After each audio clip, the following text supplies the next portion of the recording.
Man, this is boy. I can't even act like I want to be happy about this, people. I can't. I can't act like I want to be happy about this.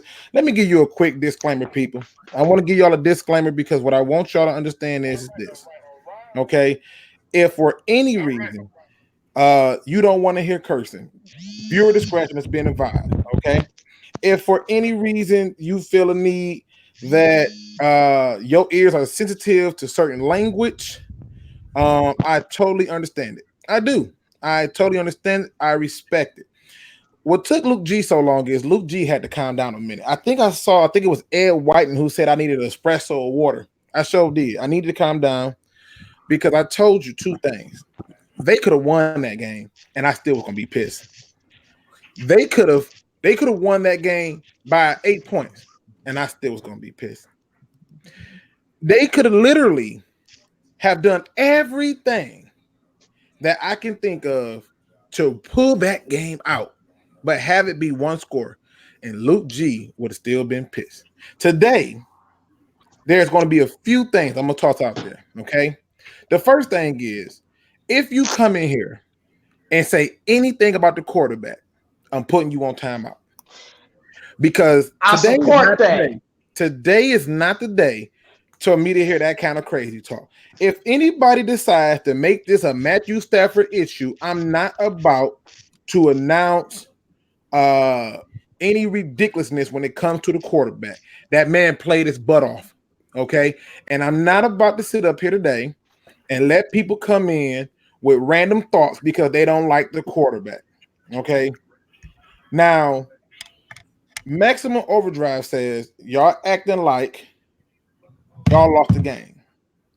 There was so much wrong with this game that it don't matter if we lost or won. It's the way we won. And what I saw today disgusts me. Before the season started, I told every single person, every one of our subscribers on every channel for the DSA that the Detroit Lions will go 11-5. After today, I'm backpedaling. Because at this point, every game is going to have to be a prove it to me. Okay? I literally told everybody, if they do not blow this team out by double digits, which they was well on their way to doing, until they started playing to not this is what they did. Instead of playing to win the game, they played to not lose the game, and thus we got a tie. Now, I'm gonna let everybody have a chance to win. Whatever you say today is gonna fly. But if you bring up Matthew Stafford, you're going to timeout. Okay, I'm putting you in the corner because you need a minute to breathe like me. Now, I'm gonna save my stuff for last because I just wanted to get that clear. I wanted to establish the rules, people. Now, before we do that, make sure you hit that like button. Make sure you get those likes up because we got a lot to cover, and it's gonna be covered for a whole entire week. I'm pretty sure of it. To start this off, I'm gonna start it off with TA because TA was not on. I know Mike was live. I know J-Mo went on. We're gonna start off with TA. TA, give me your thoughts. That gives me a minute to take a breath. All right. All right. TA, you there? Yeah, I'm here. All right, you up. Give me your thoughts. Well, a lot of stuff in the game went kind of the way that I was saying, with TJ Hawkinson having a monster game. I already said that TJ Hawkinson was going to have a monster game. I said we needed to run the ball, which I think we could have did a better job at running the ball. What happened was we got gas, man. The defense was out there way too long. We didn't get pressure like we could have got pressure out there. And guys, they just gave up at the end, man. And you end up getting a score 27-27 and pretty much letting Kyler Murray dictate what he wanted to do out on the field. You know what I'm saying? We gave up so many huge plays, man, towards the end of the game, man. And it's sad, man, to be able to see the Lions, try to go out there and win, man, but only to, go out there and tie the game instead of winning the game. It just hurts, man. It definitely hurts. And with the TJ Hawkinson thing, man, we definitely got to start at the tight end position, but the offensive line, man, has to Taylor Decker, Taylor Decker, man, he looked crazy out there. I support Taylor that. Decker definitely looked crazy out there, man. He was getting blew up and guys was just flying right past him, man. And it didn't give Matthew Stafford the longer looks that he needed, and that kind of hurted us in the game. But at the same time, man, we got to get better in the trenches, man. And I'm talking about at first I came into this with just thinking about the offense, but I think our defense is a little bit more overrated than what I really expect on the defensive line, because we didn't get the pressure that I thought that we were going to be able to get. So I definitely think that the defensive line and the offensive line, man, they got to get better. If they don't get better, man, this is going to be a long season. It's going to be a lot of sad Lion fans. All right. Big Take, you up. Yeah, take that breath, because I'm telling you, I'm being cool. I literally told people when it's the off season and the records, everybody's records 0-0. You right. I'm gonna be more positive because it's a new season, which is a new day. It's something new. Now I got a result to react to. Go ahead, man. Talk to him, Big Take. I'm gonna try to be as positive as I can about this, but what I seen, there's no way you can like it, man. I mean, and it breaks down to this: when Darrell Bevel called that goddamn timeout. Let me stop you, because the only person who can call a timeout is the head coach. Darrell Bevel signaled over to Matt Patricia to call a timeout, and Matt Patricia called a timeout. So Darrell Bevel can say what he wants, but Matt Patricia needs to know the plays that are called, and he needs to understand and support those. He called the timeout. So we want to make sure that we put the blame on the right person. It starts at the top, and that's why he's called the head coach. But go ahead. I'm sorry. No, okay, you're right, Luke G. But let's just say this: for one, Matt Patricia's got to go. I don't even care. He's got to get out of there, man, because this was the Arizona Cardinals, and we were up 24-6. And it looked like we were going to blow them out, and I was actually pretty happy with this game. I thought I saw a more poised Lions team.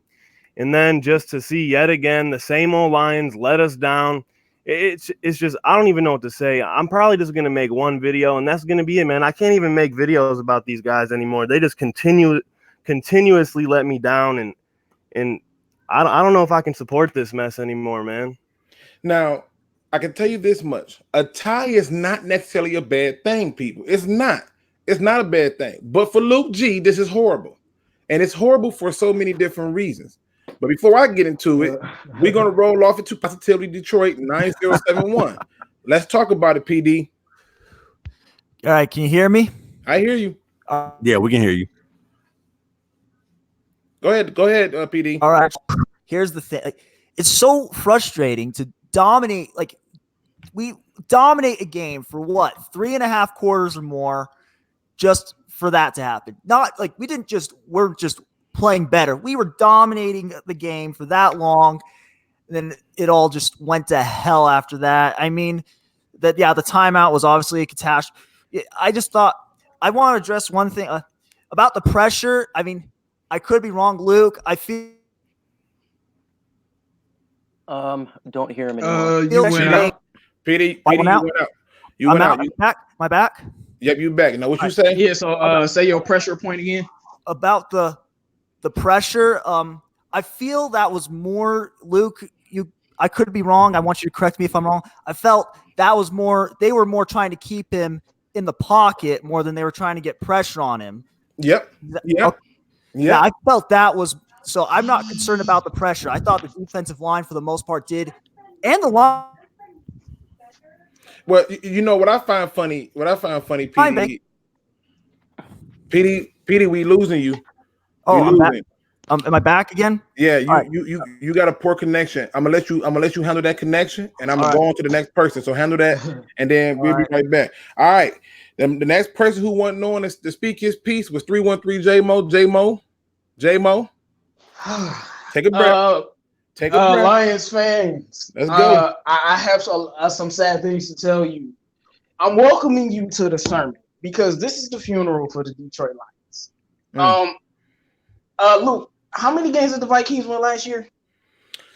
Was it? I don't even know. I don't even know. Was it 8 games? Listen, I'm so distraught. I don't even No, know. I need somebody to tell me, please, because I think we're gonna beat them from last year. We supposed to have this great team, but we not gonna beat it. We 8-8. We 9-7, and they had 8 wins, and they had a stupid tie too. So that's what it looked like. Matt Patricia looks like the white Jim Caldwell with that timeout. I mean that. I've never seen a coaching play. It's been a long time since I've seen one coaching play keep us from winning a game.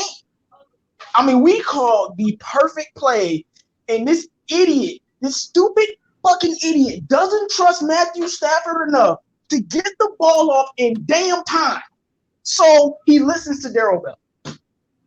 I just can't believe he did that. And this is why this is the funeral for the Detroit Lions, because I think we need to trade Stafford and set him free.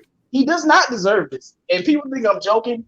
I'm dead serious. I think the Denver Broncos could use him, or maybe the Jaguars want him.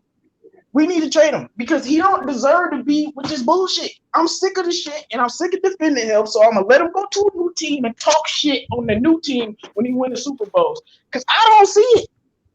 Send him to another team. He does not deserve to retire like Andrew fucking Luck because he's getting sacked and it's always people in his face. Taylor Decker had one of the worst offensive lineman performances I've ever seen in my entire existence on any level of playing. I mean, this dude single-handedly kept the offense from moving the ball. Single-handedly kept the offense from moving the ball. This dude was so horrible. I mean, it's like we need to trade for Trent Williams now. I don't want to hear about injuries. I don't give a fuck. He's trash. He has to go because next week we play Melvin Ingram and Joey Bosa. What you think gonna happen after they watch this game? And on the defensive side, I do think they got tired, and I do think Jared Davis not being there actually showed up at the end of the game. A lot of those, I mean, Murray was just completing the 5-yard pass, completing the 3-yard pass. It was no pass breakups. And I'm like, Jared Davis had that side-to-side line speed to get those pass breakups. And there was a lot of times we could have sacked Murray and he was able to get out the pocket and throw the ball away. Jared Davis has that ultimate speed, and he would have got to him. Just like what PD was saying with the defensive line. I think our defense is fine. It's just like after a while, you get gassed. And Darrell Bevel's play calling was actually good. On the bright side, TJ Hawkinson is a generational talent. He's a generational tight end. He's going to be in the Pro Bowl this year. And, I mean, we told you about him. Now y'all can suck it. Kerryon Johnson had a rough game. Every time he tried to do something, he was getting tackled in the backfield. Jamal Agnew and Taylor Decker were in the worst game of the day. I've never seen Jamal Agnew play that bad. He deserves to be benched. And, at the end of the day, we shouldn't have tied against the worst team in the NFL. I mean, the second worst team because the Dolphins are worse. But we shouldn't have tied with this team. This is completely unacceptable. We're going to win 8 or 9 games.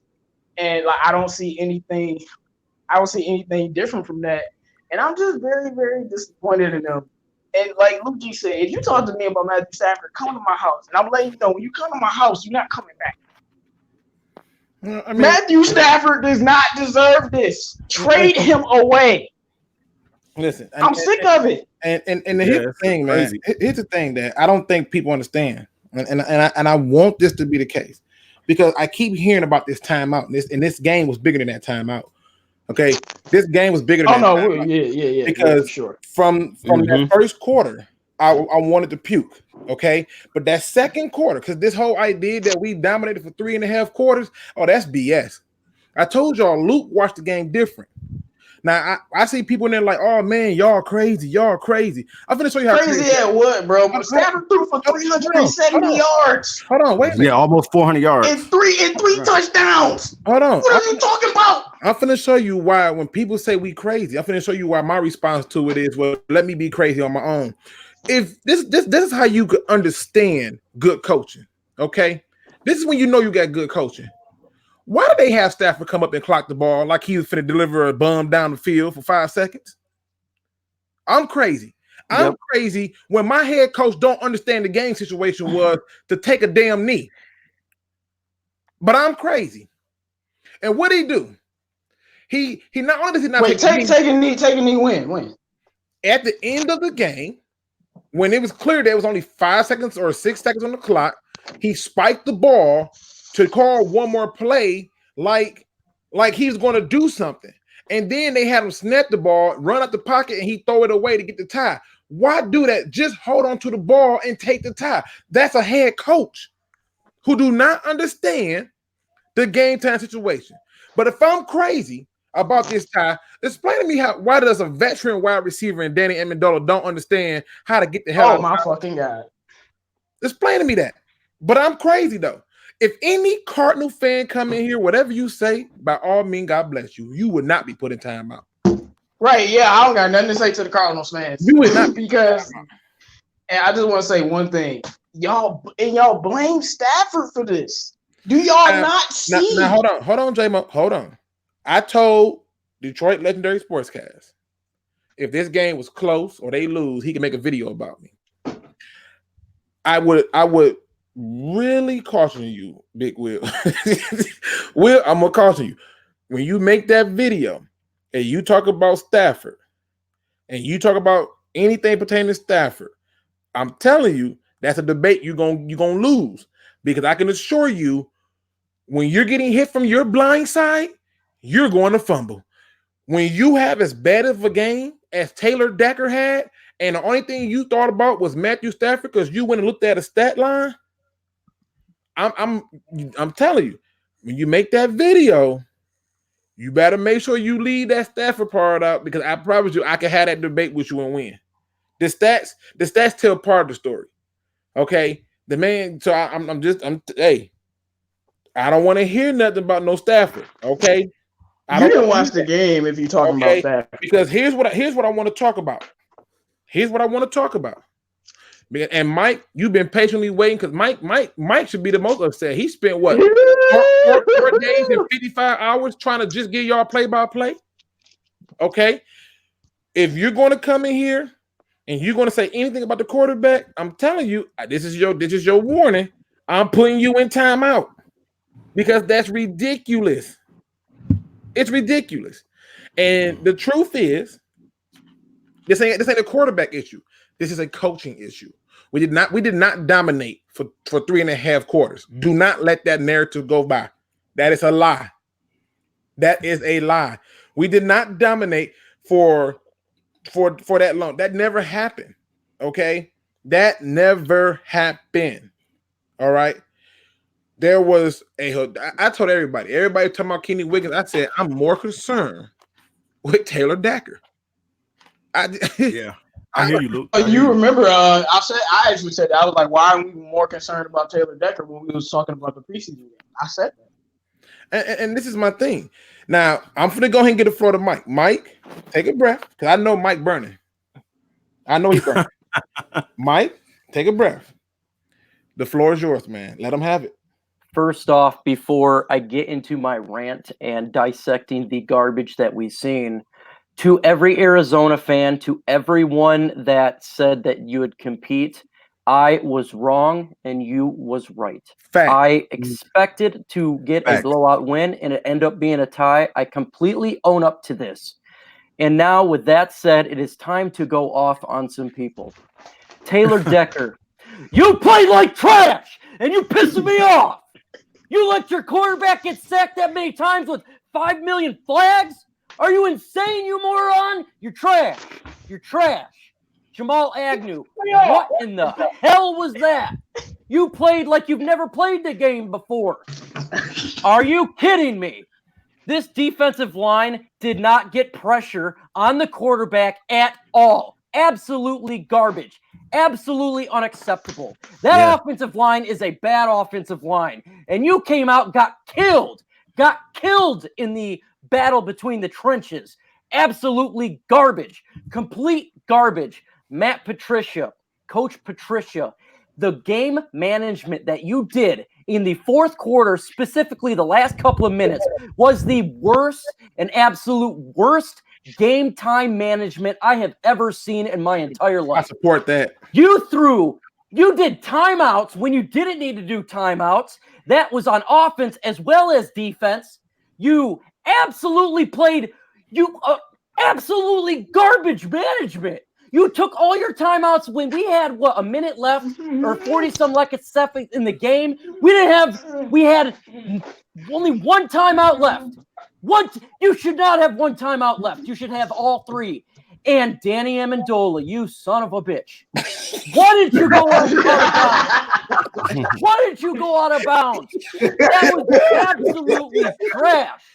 And you know that's what really killed us. You're a veteran wide receiver, and you know that you have to get out of bounds to secure a timeout. That was unacceptable on so many levels. On so many levels. That game management was absolutely atrocious. I don't know what the hell happened to the fourth quarter. They did fine in the second and third, and they just had the wheels fall off in the fourth quarter due to unacceptable, piss-poor coaching moves, coaching decisions that ultimately we tied this game when it should have been a blowout. It should have been a blowout. You are unacceptable.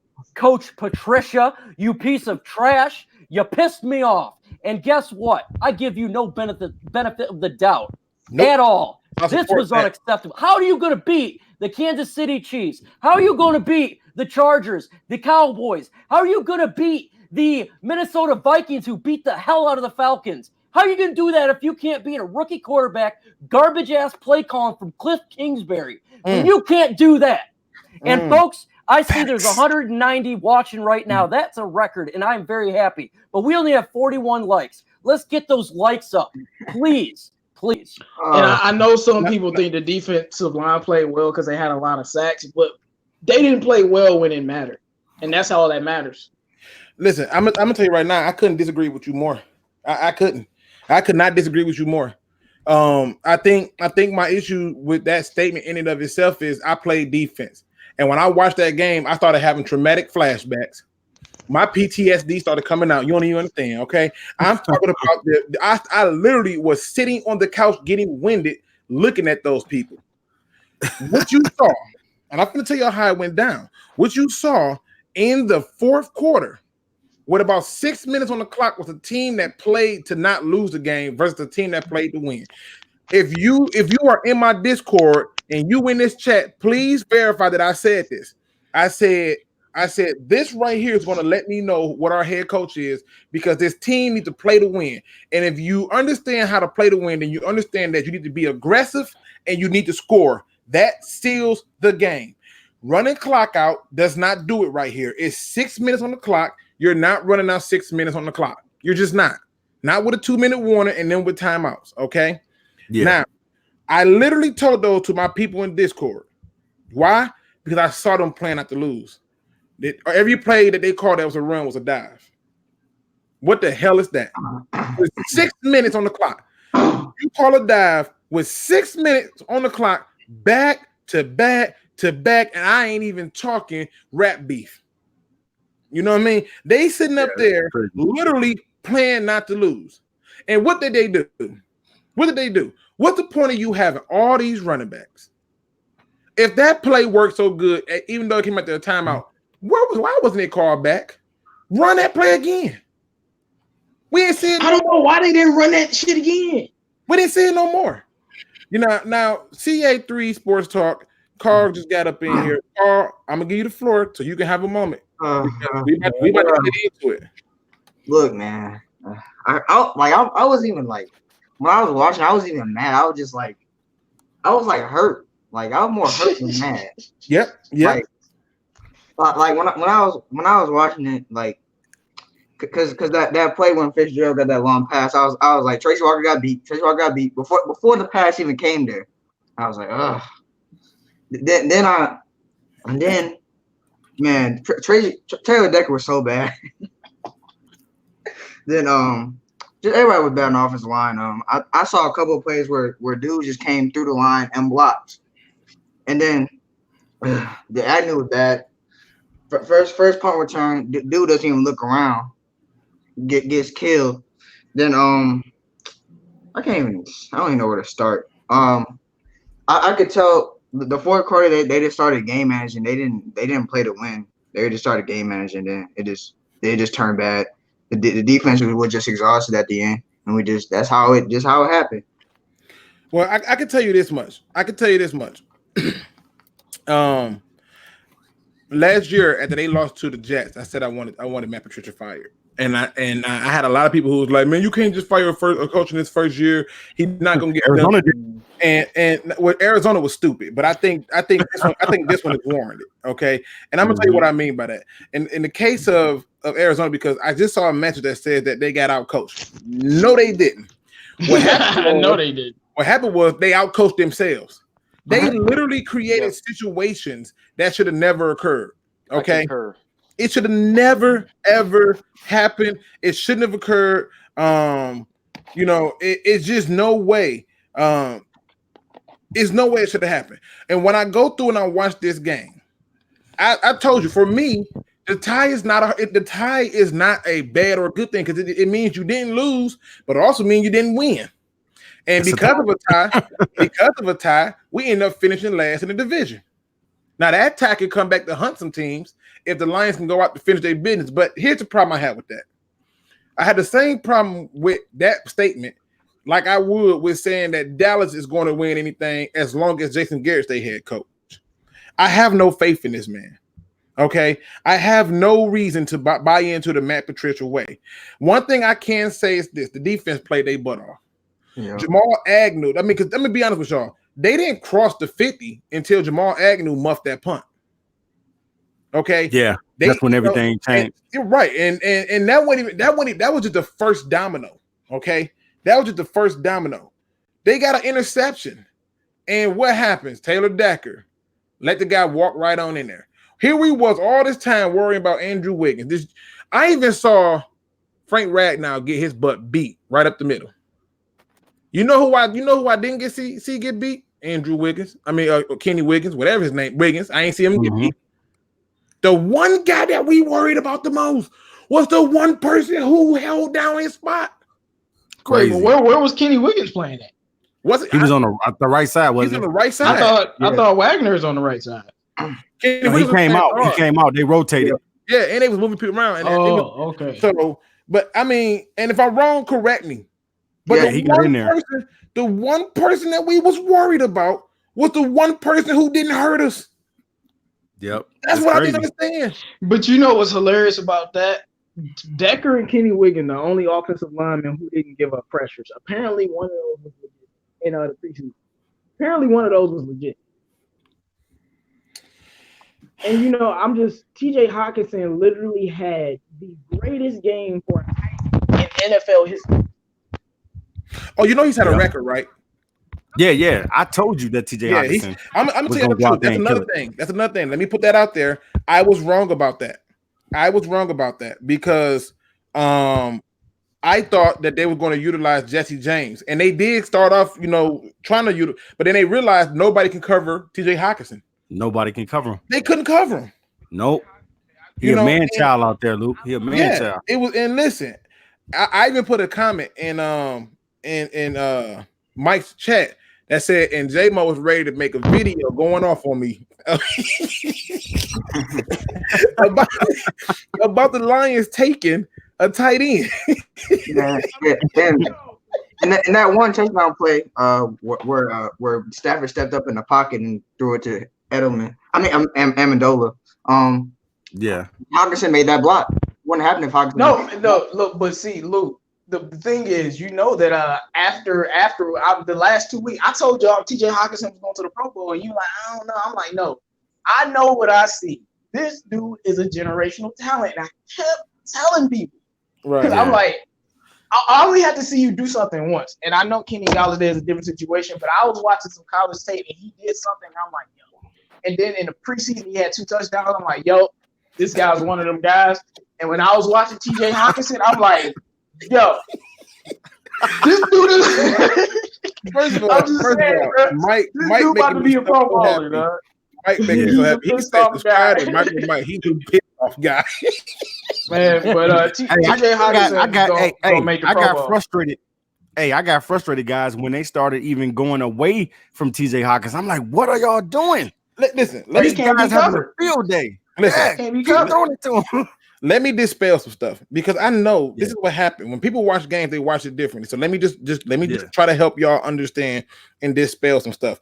Hey, I have told you that Matthew Stafford should not be throwing the ball 45 times. Now you figure 45 times and we went to overtime. Okay, cool. All right. But let me just help y'all dispel some stuff. I saw a comment that said that we was not balanced enough. That is not true. Before that overtime game, the actual run to pass ratio, no BS, I can't make this up, was literally 33 pass to 30 runs. And that's with me taking out the one run where Stafford just had the pocket collapse and he took off and picked up a first. But the design read option play that they had him run, I gave him credit for that one, and they did it twice.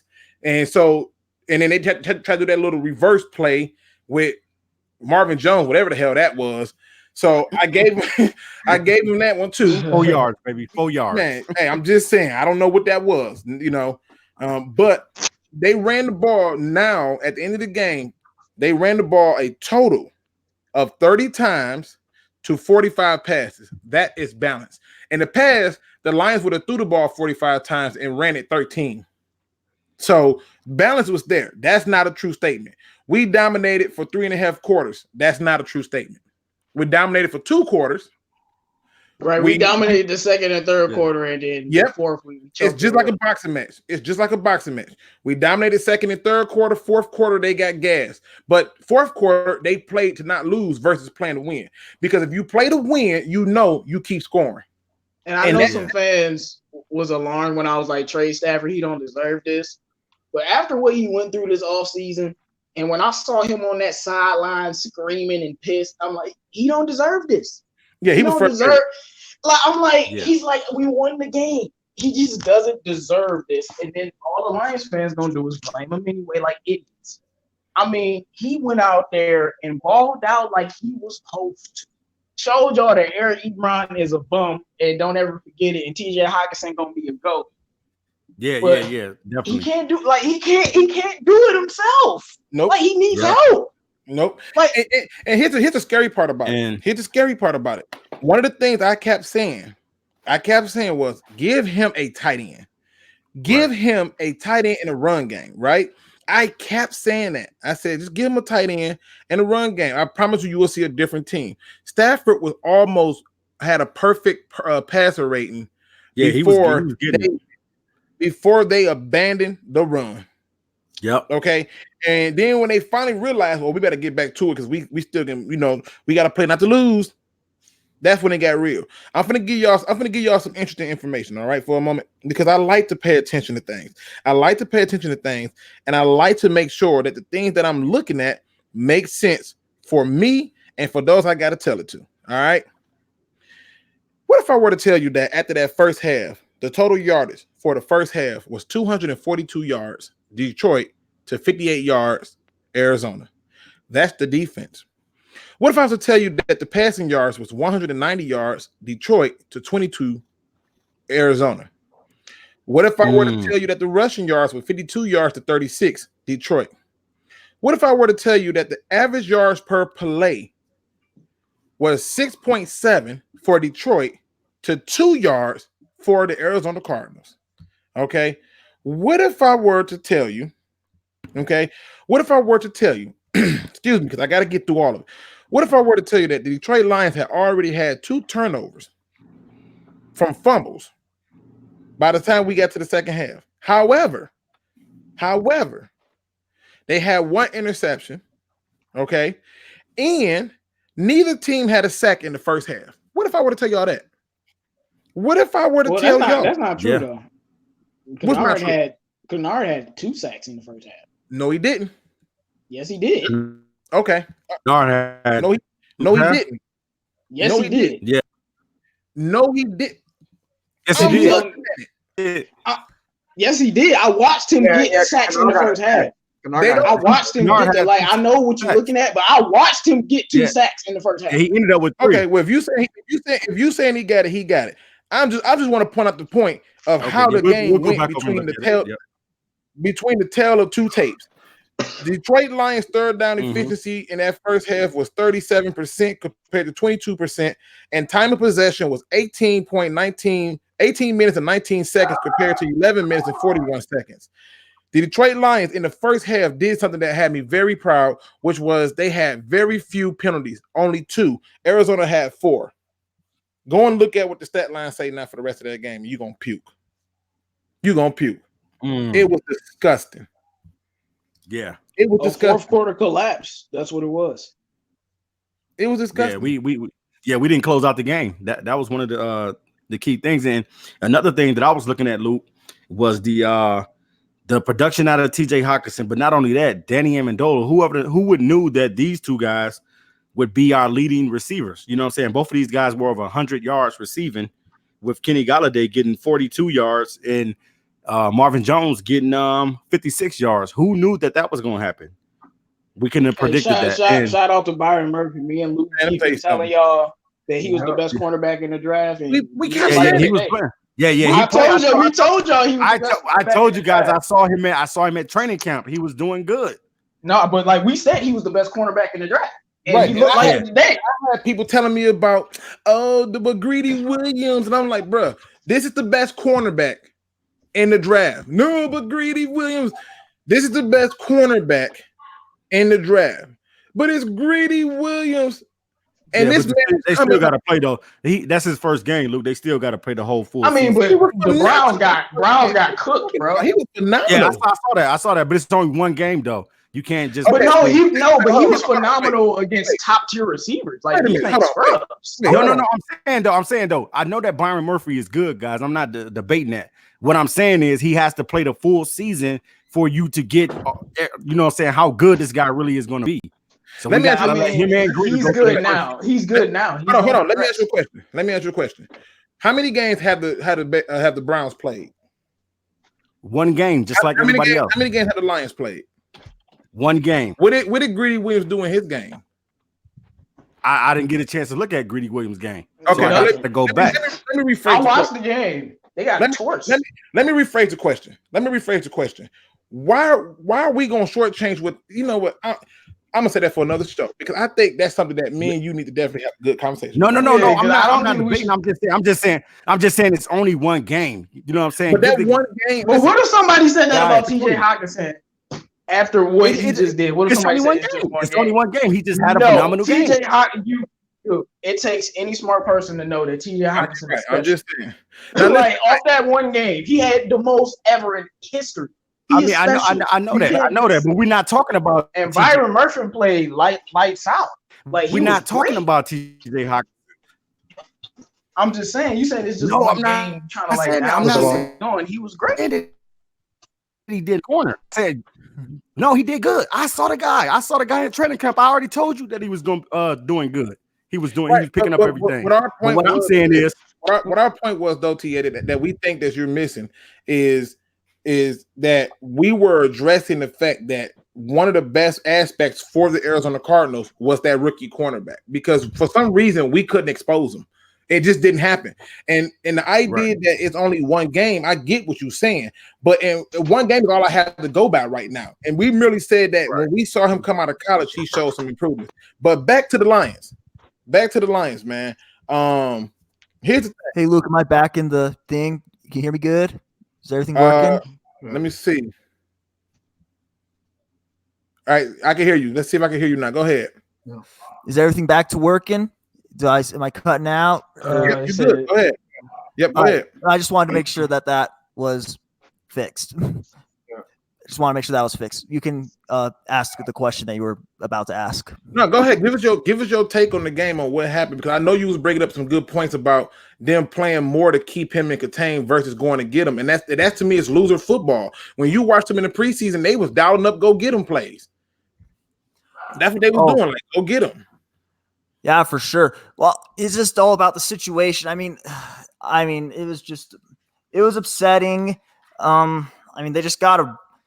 I don't really know what to say about it. I mean, they just got to brush off and just get ready for the Chargers, and they just need to play not to lose. They need to play to win more than play not to lose or whatever happened. I mean, everyone just Matt Patricia. I mean, I'm not going to get still good. Try to say it's just one game. Let's see what happens next week. Because honestly, we're now, Mike. Yes, I'm.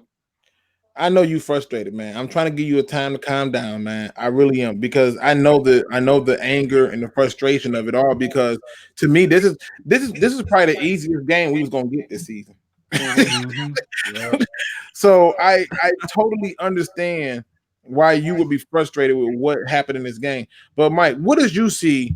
Tell me, what did you overall see that you just looked at and was like, how come this is happening? First off, folks, we got 171 watching right now and 89 likes. Please bring that up. And we made a record of 201 at one time. So there is many things that I seen that frustrates me. First off, talent-wise, our roster is more talented than theirs. And what did I say all off season? The Lions play down to the competition. And a true winning team, a playoff contending team, got to play like they are the better team, not playing to the level of a garbage team. What happened was ridiculous.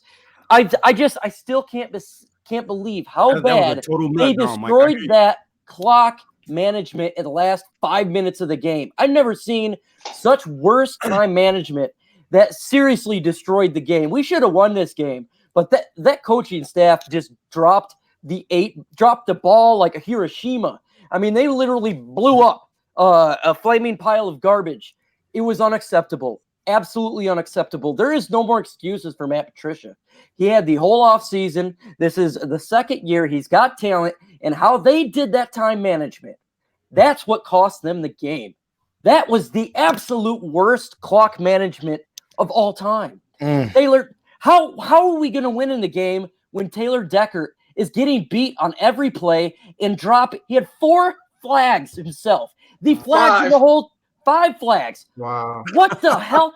How is it this team is supposed to be disciplined, but yet the amount of flags they had was absolutely unacceptable and is definitely not a playoff caliber team by doing garbage flags like that. Absolutely unacceptable. And it pisses me off. They piss me off that they can't be adults and simply do their damn job right. How the hell are you holding on every other play? How is it on special teams every damn kick there's a flag? How does this happen? How does it happen? I just feel like this is an 8-8 to 9-17. If we go 10-6, it's gonna be because of Stafford. I'm telling you that now, but I don't see that happening. We got to tie. What I want to say, this is the worst part about this game, because if we lost the game, we would know next week we lose. If we won the game, we would go confident next week, but we got a tie. So I don't know what to think. And the Chargers, I don't know if they won that game, but their game went down to the wire with the Colts. Yeah. And I'm like, what am I supposed to think going into the game? They won. So I'm like, what am I supposed to think about this team going into this game? You know, and I think that's what's so frustrating. I got so many things that I noticed that I had to write it down. You know, like let me just tell you what I hated. I hated Jamal Agnew. Once he had that muff punt, he could not get out of his own way. He just lived in his own head. He could not. You could tell he couldn't get past it. Like he just couldn't. And what ended up happening, I just didn't understand how we get to that point. Another thing that I couldn't stand. I don't. Obviously, Dakker's a given. I couldn't understand the slow start again. I didn't understand this. Here we go again, starting slow. You know, here we go. And the worst part about the slow start was we couldn't even hit them in the mouth for a big run. And when we did, holding on 68. Every time. It was crazy. Every time it happened. Every time we broke a run. They caught it back. Now, no, Miss J is in the building, man. Talk to the people, man. Yep. Dude, that's insanely true. Man, to me, it's just like I don't want to see no press. Like this is one of them games where like I can't look at the press, the interviews. They're gonna be questioning Matthew Stafford. now the media have an excuse to just bash us. And Mike will never Bash do us, that, man. Listen, the articles, I mean, I'm surprised at this. The articles are not questioning Stafford. The articles are why would they? questioning Matt. I'm saying, but they're questioning Matt Patricia really hard, and they're saying that if the Lions drop the next 2 or 3 games, you have to get rid of Matt Patricia. Right. And I'm already on board for him to go. I know people gonna say it's premature. I mean, I would love for Daryl. I'd rather Daryl Bevell be the coach. That's the way I'm feeling. I'd rather Daryl Bevell be the coach at this point. I do want to give him a chance in the next game, but my thing is, I mean, look, I know the media is the lower than the low, but I could never expect them to blame Stafford in this game, like not this game. So I'm not really surprised by that. Look, number 9 played his butt off, man. Can't blame him for the game. Played his butt off. He tried to carry us, man. It just didn't work. I mean, how many times did he have to escape the pocket and make a play because the pressure was on? The line got blew up. I mean, I said, I know the line, man. He couldn't do it. Let me try this. Because I said I wasn't going to do this, and I'm trying my best to be cool about it because I like to have a conversation of intelligence. Mr. Willis says, first off, that was not Matt Patricia's mistake. That was the offensive coordinator mistake. Wrong. The only person who can call a timeout is a head coach. That is an actual NFL rule. So that's not true. He says, and also the game should not have never been that close. That is absolutely true. It should not have been that close. He says some of that do fall on Matthew Stafford and the O-line. Absolutely not. Give me that way you did that same. Tell me how. What more did they need to do? Tell me how. At some point, the play calling got to be there. Stafford ain't got nothing to do with the equation. You want to blame the offensive line? Blame the offensive line. But the quarterback can't be put in the wide because he's the quarterback. So I guess Kyler Murray is the man. Come on, man. When are y'all gonna wake up? We gotta wake up. They do realize without Stafford, we would have lost this game, right? Yeah. If he don't do that in overtime, there is no tie with y'all while y'all trying to blame the man. Like, hold up now. There is no tie. Like, Arizona could have easily beat us if Stafford doesn't come and make those passes. So now, people are saying he called a timeout because Bevel wanted it. I don't care. He's the head coach. You need to understand the situation.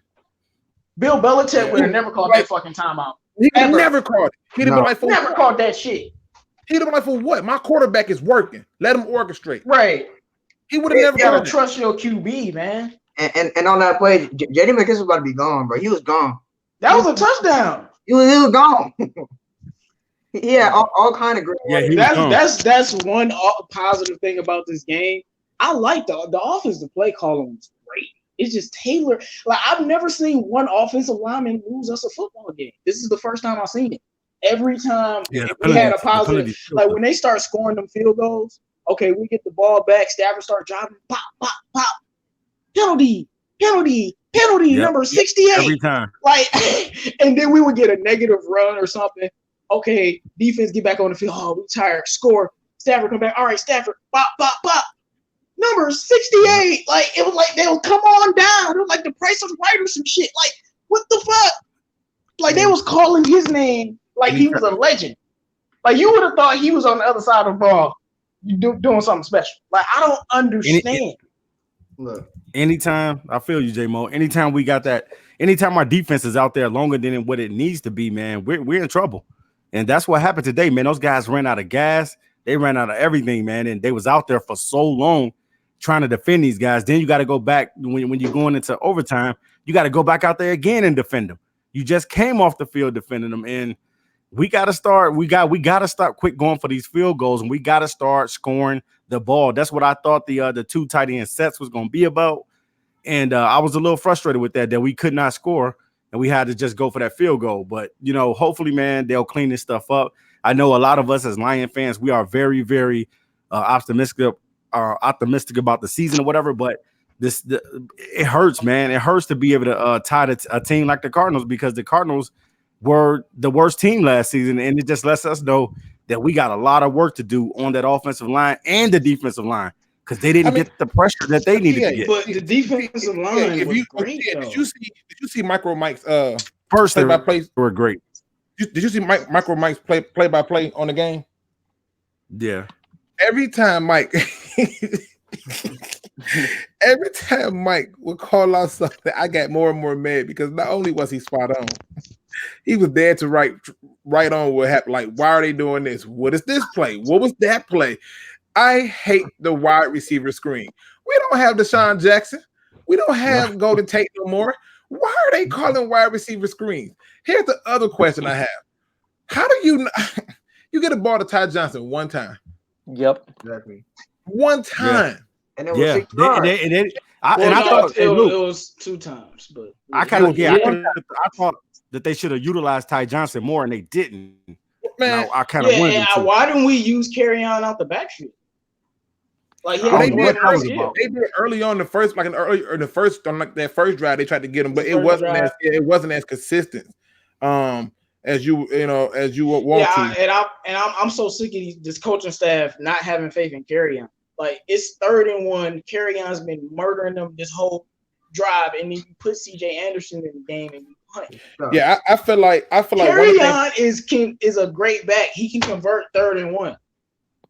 Yeah, I feel like one of the things that irritated me the most about the way that they utilized our running backs was everything was a dive or a zone run. And I'm thinking, listen, you get the line moving to the left and let him find his gaps. Exactly. That's what I was thinking, Luke. It wasn't there. And then another thing that irritated me was, like you, and I was just watching this documentary on the New England Patriots, and Josh Johnson said, he was like, one of the things Bill Belichick taught me is if they can't stop it, keep doing it, and then do it some more, and do it again. They had no answer for TJ Hockenson. He was targeted, I think, nine times. Should have had at least 10 catches. He was targeted 9 times. He dropped one. One was a bad pass from Stafford, and the other one, Stafford just threw it over his head so he can get the ball out because he was under pressure. But outside of that, before those 3 passes, he had a perfect catch rate where he only had that one drop. And so I was looking at it, saying to myself, at what point do they start to just say, you know what, they can't stop him? You know, we was running routes that was too long, and when we started getting into trouble, they was running short, quick routes. Now, Nomis was in the building, but I don't know what's going on with his stuff. And you know something, Luke, that you just said though, even like with the Bill Belichick thing, when y'all was talking about that, you remember when they was in the Super Bowl, how I mean, not in the Super Bowl, but in the AFC Championship game against Kansas City, Bill Belichick kept going to Julian Edelman. He just kept feeding him the ball. Yeah. And I'm like, why didn't we do that with TJ Hockenson? Just keep feeding it to him. He was already feasting out there. And they didn't have no answer. They had no answer for TJ Hockenson. I said he was going to have a monster game. And I knew he was going to have a monster game to do this stuff, man. And listen, they was putting that ball on that man. Listen, Stafford was putting that ball on that man. And what was worse about it is when he was catching it, like, I don't know if people paid attention to this because I paid attention to these little things. It was one pass that was contested. The rest of them, he was wide open. I'm like, how is he doing this? He was running it too. He was running with it. He can't be covered. That's how. He wasn't just going down. You know what I'm saying? He wasn't just going down when he caught it. He was running with it. He got nice yards after catch. I mean, he's that. I didn't expect Danny Amendola to do that, but he's that big play threat that we need, and we should have kept going. Like, I'm with you. We should have kept going. All right, we're gonna try this one more time. Nomis, are you good? Yo. Hello. Say hello to my little friend. Yep. Man. Jesse James needed more targets. Man, Jesse James wasn't doing it that game. No. It was a hockey game, man. Damn that. He right. Because I'm promising. Listen, where was the 11 personnel at? Where was that? Where was the 11 personnel? Where was the two? Where was the no huddle? What was the no huddle? Where was the no huddle at? But he's right. He's right. They didn't use it. He is right. They needed to utilize the tight ends more. And because for some reason, our receivers couldn't expose those cornerbacks. No. And I have to believe if you couldn't expose a rookie and a guy who's pretty much played a backup role, then Brock. You know, You know, and then listen, this right here, man, truth teller, Lord, you trying to get my blood pressure up. I just did a good job of getting it together. Truth teller says, I'm shocked how Hawkinson broke a record and they still find a way to screw it up. Both these coaches come from championship pedigree. This doesn't happen to any other team except Detroit. Yep. That's why I said trade Stafford. Like, I'm done with this organization. Set Stafford free so he can, have a nice career. Like, because he don't deserve this, bro. All right, last shot at this, man. Last shot at this. Noam, are you good?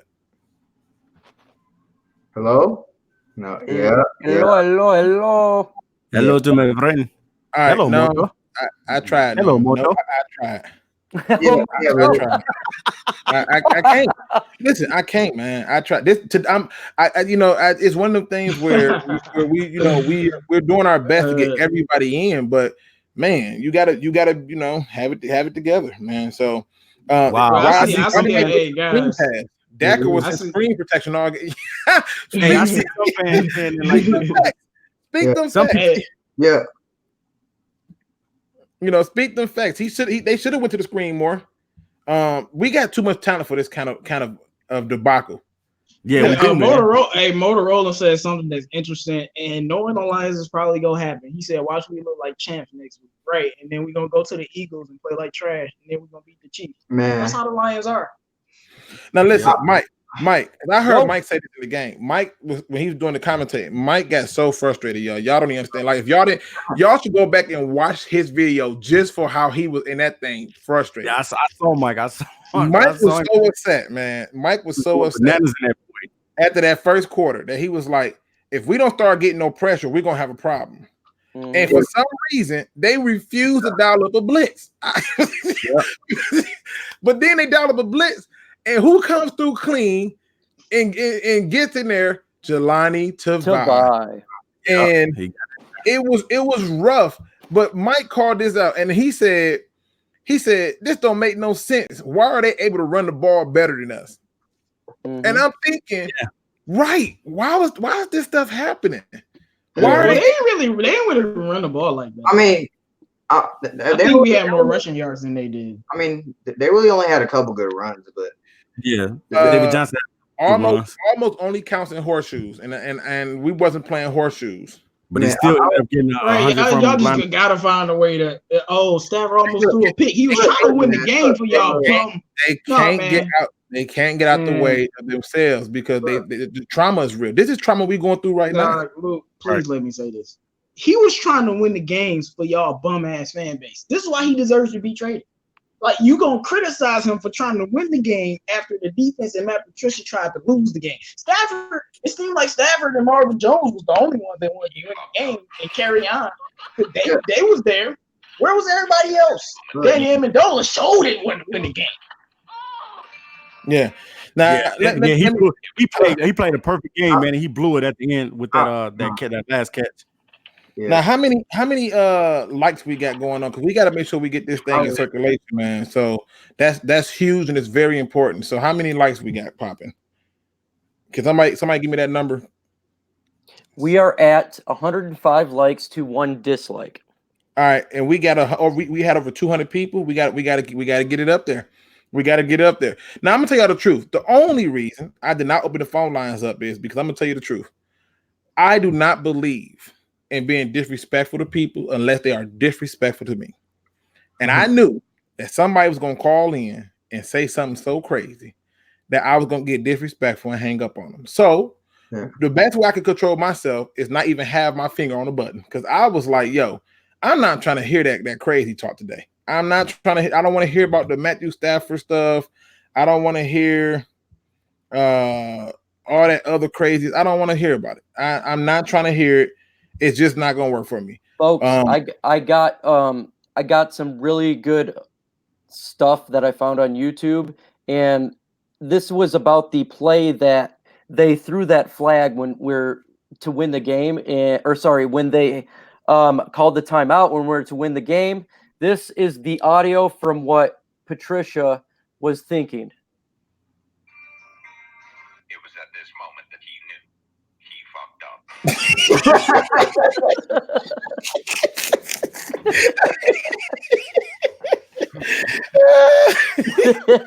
Man, look. You know, I'm gonna tell you the truth. He knew, and you know what? I'm gonna be honest with y'all.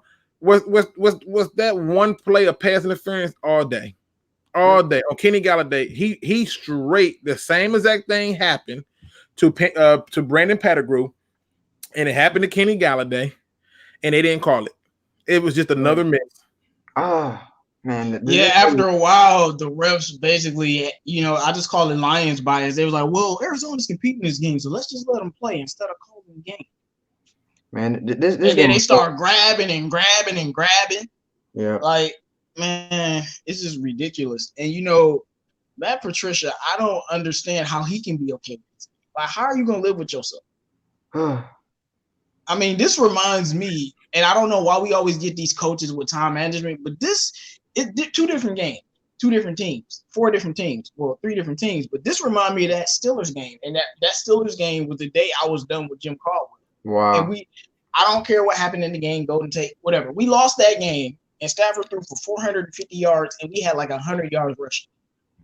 370, we had 116 yards rushing. He threw for like 389. You have to go. Hey guys, fun fact. Darius Slade did not have a stat in this game. He did not have a tackle. He just had a couple deflections, but nothing. They stayed away from him. They tried to. I was about to say they weren't playing with Slade. They had it on lock. They wanted Melvin, and Rashawn Melvin was like, not today. Rashawn Melvin, he showed up for real. They lost Justin Coleman, but look, no, but we didn't put Slay on Larry Fitzgerald at the end of the game. We would have lost. Right. Fast because Larry Fitz started cooking. Yeah, he started cooking. They was like, hold on, let's put Slay on him real quick. Let's shut that off so we don't lose. Y'all thought Larry couldn't get it done no more. No, Larry Legend. We know about Larry, but he was cooking Justin Coleman at the end of the game. Hold on 1 second. Robert Della Garza. I hope I said that right. Della Garza, yeah. He says it's just the first game. Y'all need to relax. The defensive line hasn't practiced together all summer. Trey Flowers just back, so did Daniels. Plus, they had no film to go after. Okay, all right. I'm gonna try my best. I'm gonna try my best. Who did Tennessee have film on? Who had film on the Browns? I mean, we gonna talk about this. Here go the 49ers going against the Buccaneers. They didn't have film. No. I'm not taking any excuses, man. It's not that I don't want to believe what you're saying is not true, but it's first week new. I don't care. We just tied with an inferior team, and we did it in the worst fashion possible. I mean, yeah. No, what people are not understanding is we thought this was 11-5 division-winning football team.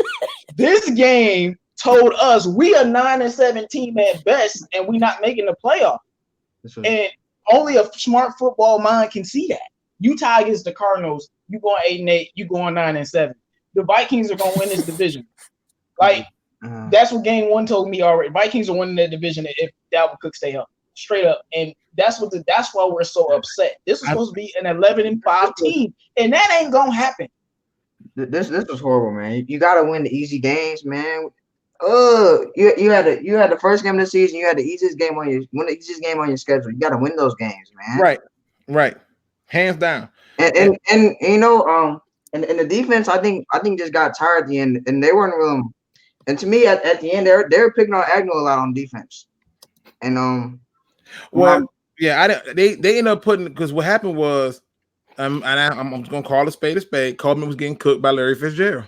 Yeah, and he was. I feel like Kyler had earlier though. I feel like Kyler had enough time. Like you see earlier in the game, he didn't have time, and it was good. But once Kyler got that time, it's Larry Fitzgerald.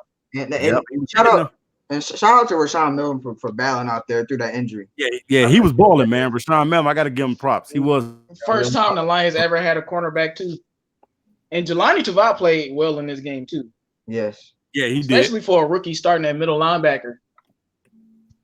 Like when Jared Davis get back, our linebacking core gonna be much better. Listen, I'm gonna tell you, there were some bright spots in this game. I don't want to make it like this was just a total dumpster fire, but I told people I was not gonna be happy with a single digit win. This should have been a blowout. It was on its way to being a blowout. They finally got in rhythm. We go to halftime. They come out. They stuff them out in the first drive like they were supposed to, and then here come all the mistakes. Here come the holding penalties. Here come the bad play calling. One drive, I didn't even understand what they was calling and why they called it, because I was trying to figure out, like, why are you trying to get cute to play call? And I think I made that comment on Mike's live stream, like they getting too cute to play calling.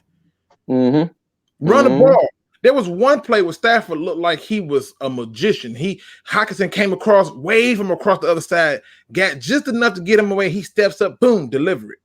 Yeah, that's why I was. I mean, what about Hawkinson's touchdown? That's all Stafford. And man, I'm telling you, like Stafford did everything he could. Like he did everything he could to keep us from losing the game. At least we didn't lose the game, but he did everything he could to keep us from losing this game. Man, what they did in that last seconds really pissed me off. They're sitting there. They have 5 seconds left before Facts. that, and why the hell would you why would you spike the ball down when you have 5 seconds left? I'm telling you. And then Stafford almost threw the interception. The They decision did not know the situation. That's what it was. How the hell do you not know that? Tyler is correct. We need to go get Brandon Powell off of Atlanta practice squad and put him back on this team. We should have never got rid of him. I thought the blocking, in all honesty, I thought the blocking on special team was atrocious for Jamal Agnew. I didn't put that on him. I put that muff punt on him. I put the mental cues where he was in coverage, and I'm like, yo, like you let dog push you out of bounds, backpedaled on you. I mean, I'm upset with Matt Patricia's decision not to use Mike Ford instead of Agnew. Yeah, Agnew. I would have used Mike Ford over Agnew. But these are coaching decisions, man. These are coaching decisions. Now, I don't want to be completely angry. I want to try to change it up a little bit. One of the things I was happy about was the balance I saw on offense between the run and the pass. I thought that was good. I thought the few penalties that we had in the first half was good. I thought the play calling in the second quarter and in the third quarter were good because they were in strange ways. And although I didn't see the play action as much as I thought I would see, but hey, okay. I thought the defense held down for that all 3 quarters because they were put in some very impossible situations and they showed up big, including the overtime to force them to that field goal. I thought the red zone offense actually was a thing now. We actually have a red zone offense, people. That was kind of cool. But my list started getting real thin once we got to overtime. It really did. It got real thin. And the reason it got thin is because I could not for the life of me understand how do you manage a game that way.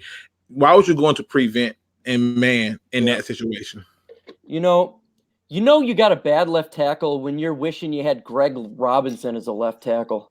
Oh no, man! Oh, that hurt. Oh, you activating my PTSD, man. You're activating it, man. Stop. Now, Bug Spray makes a very good point. Jalen Reed made it. Yeah, he's a beast. Carl. No, put some respect on Greg Robinson's name. Greg Robinson. No, y'all. I'm dead serious. He plays for Cleveland. He ain't give up no sacks today. Greg Robinson been playing well since he left the Lions. It's facts. And it's horrible to say. Look, man, Decker gave up more sacks than Hooker. I don't miss Greg Robinson.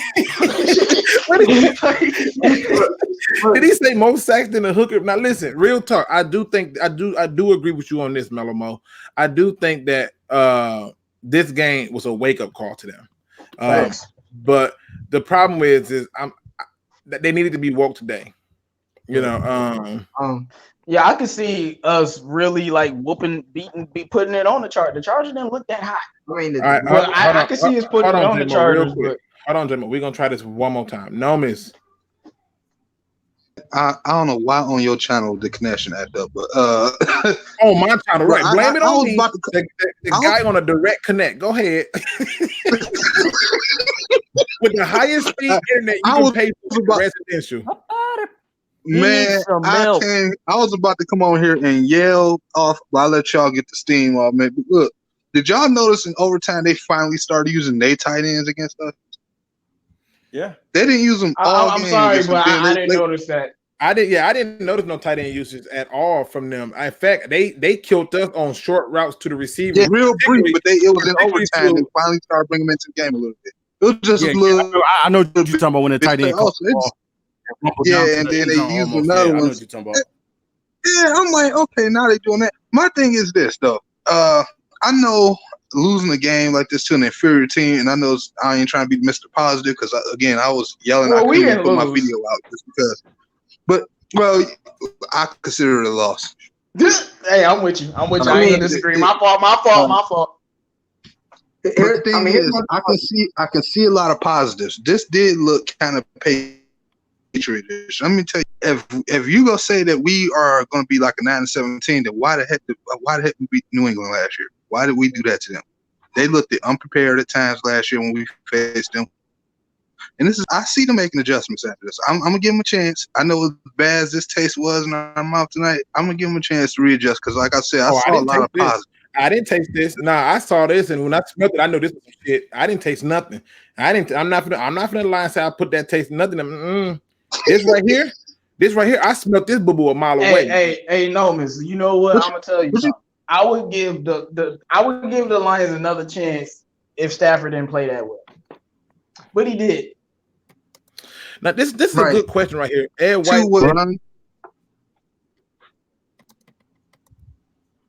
White says that he says DSA panel, would you have sat Decker after that third offside penalty, given the fact that he was letting DNs tee off on Stafford? You to put in who?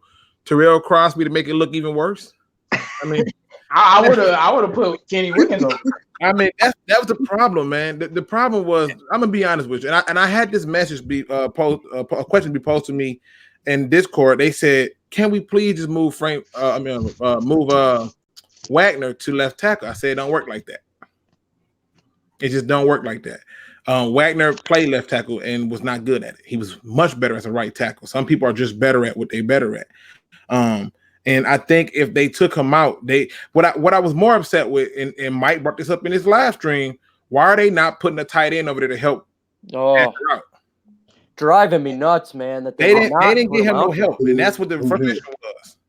No, he didn't get sacked 7 times, but that reminded me of that game where Dak Prescott got sacked 7 times, and they refused to give him his tight end. I mean, not his tight end. They refused to give his left tackle help, and they just let Adrian Claiborne tee off all day.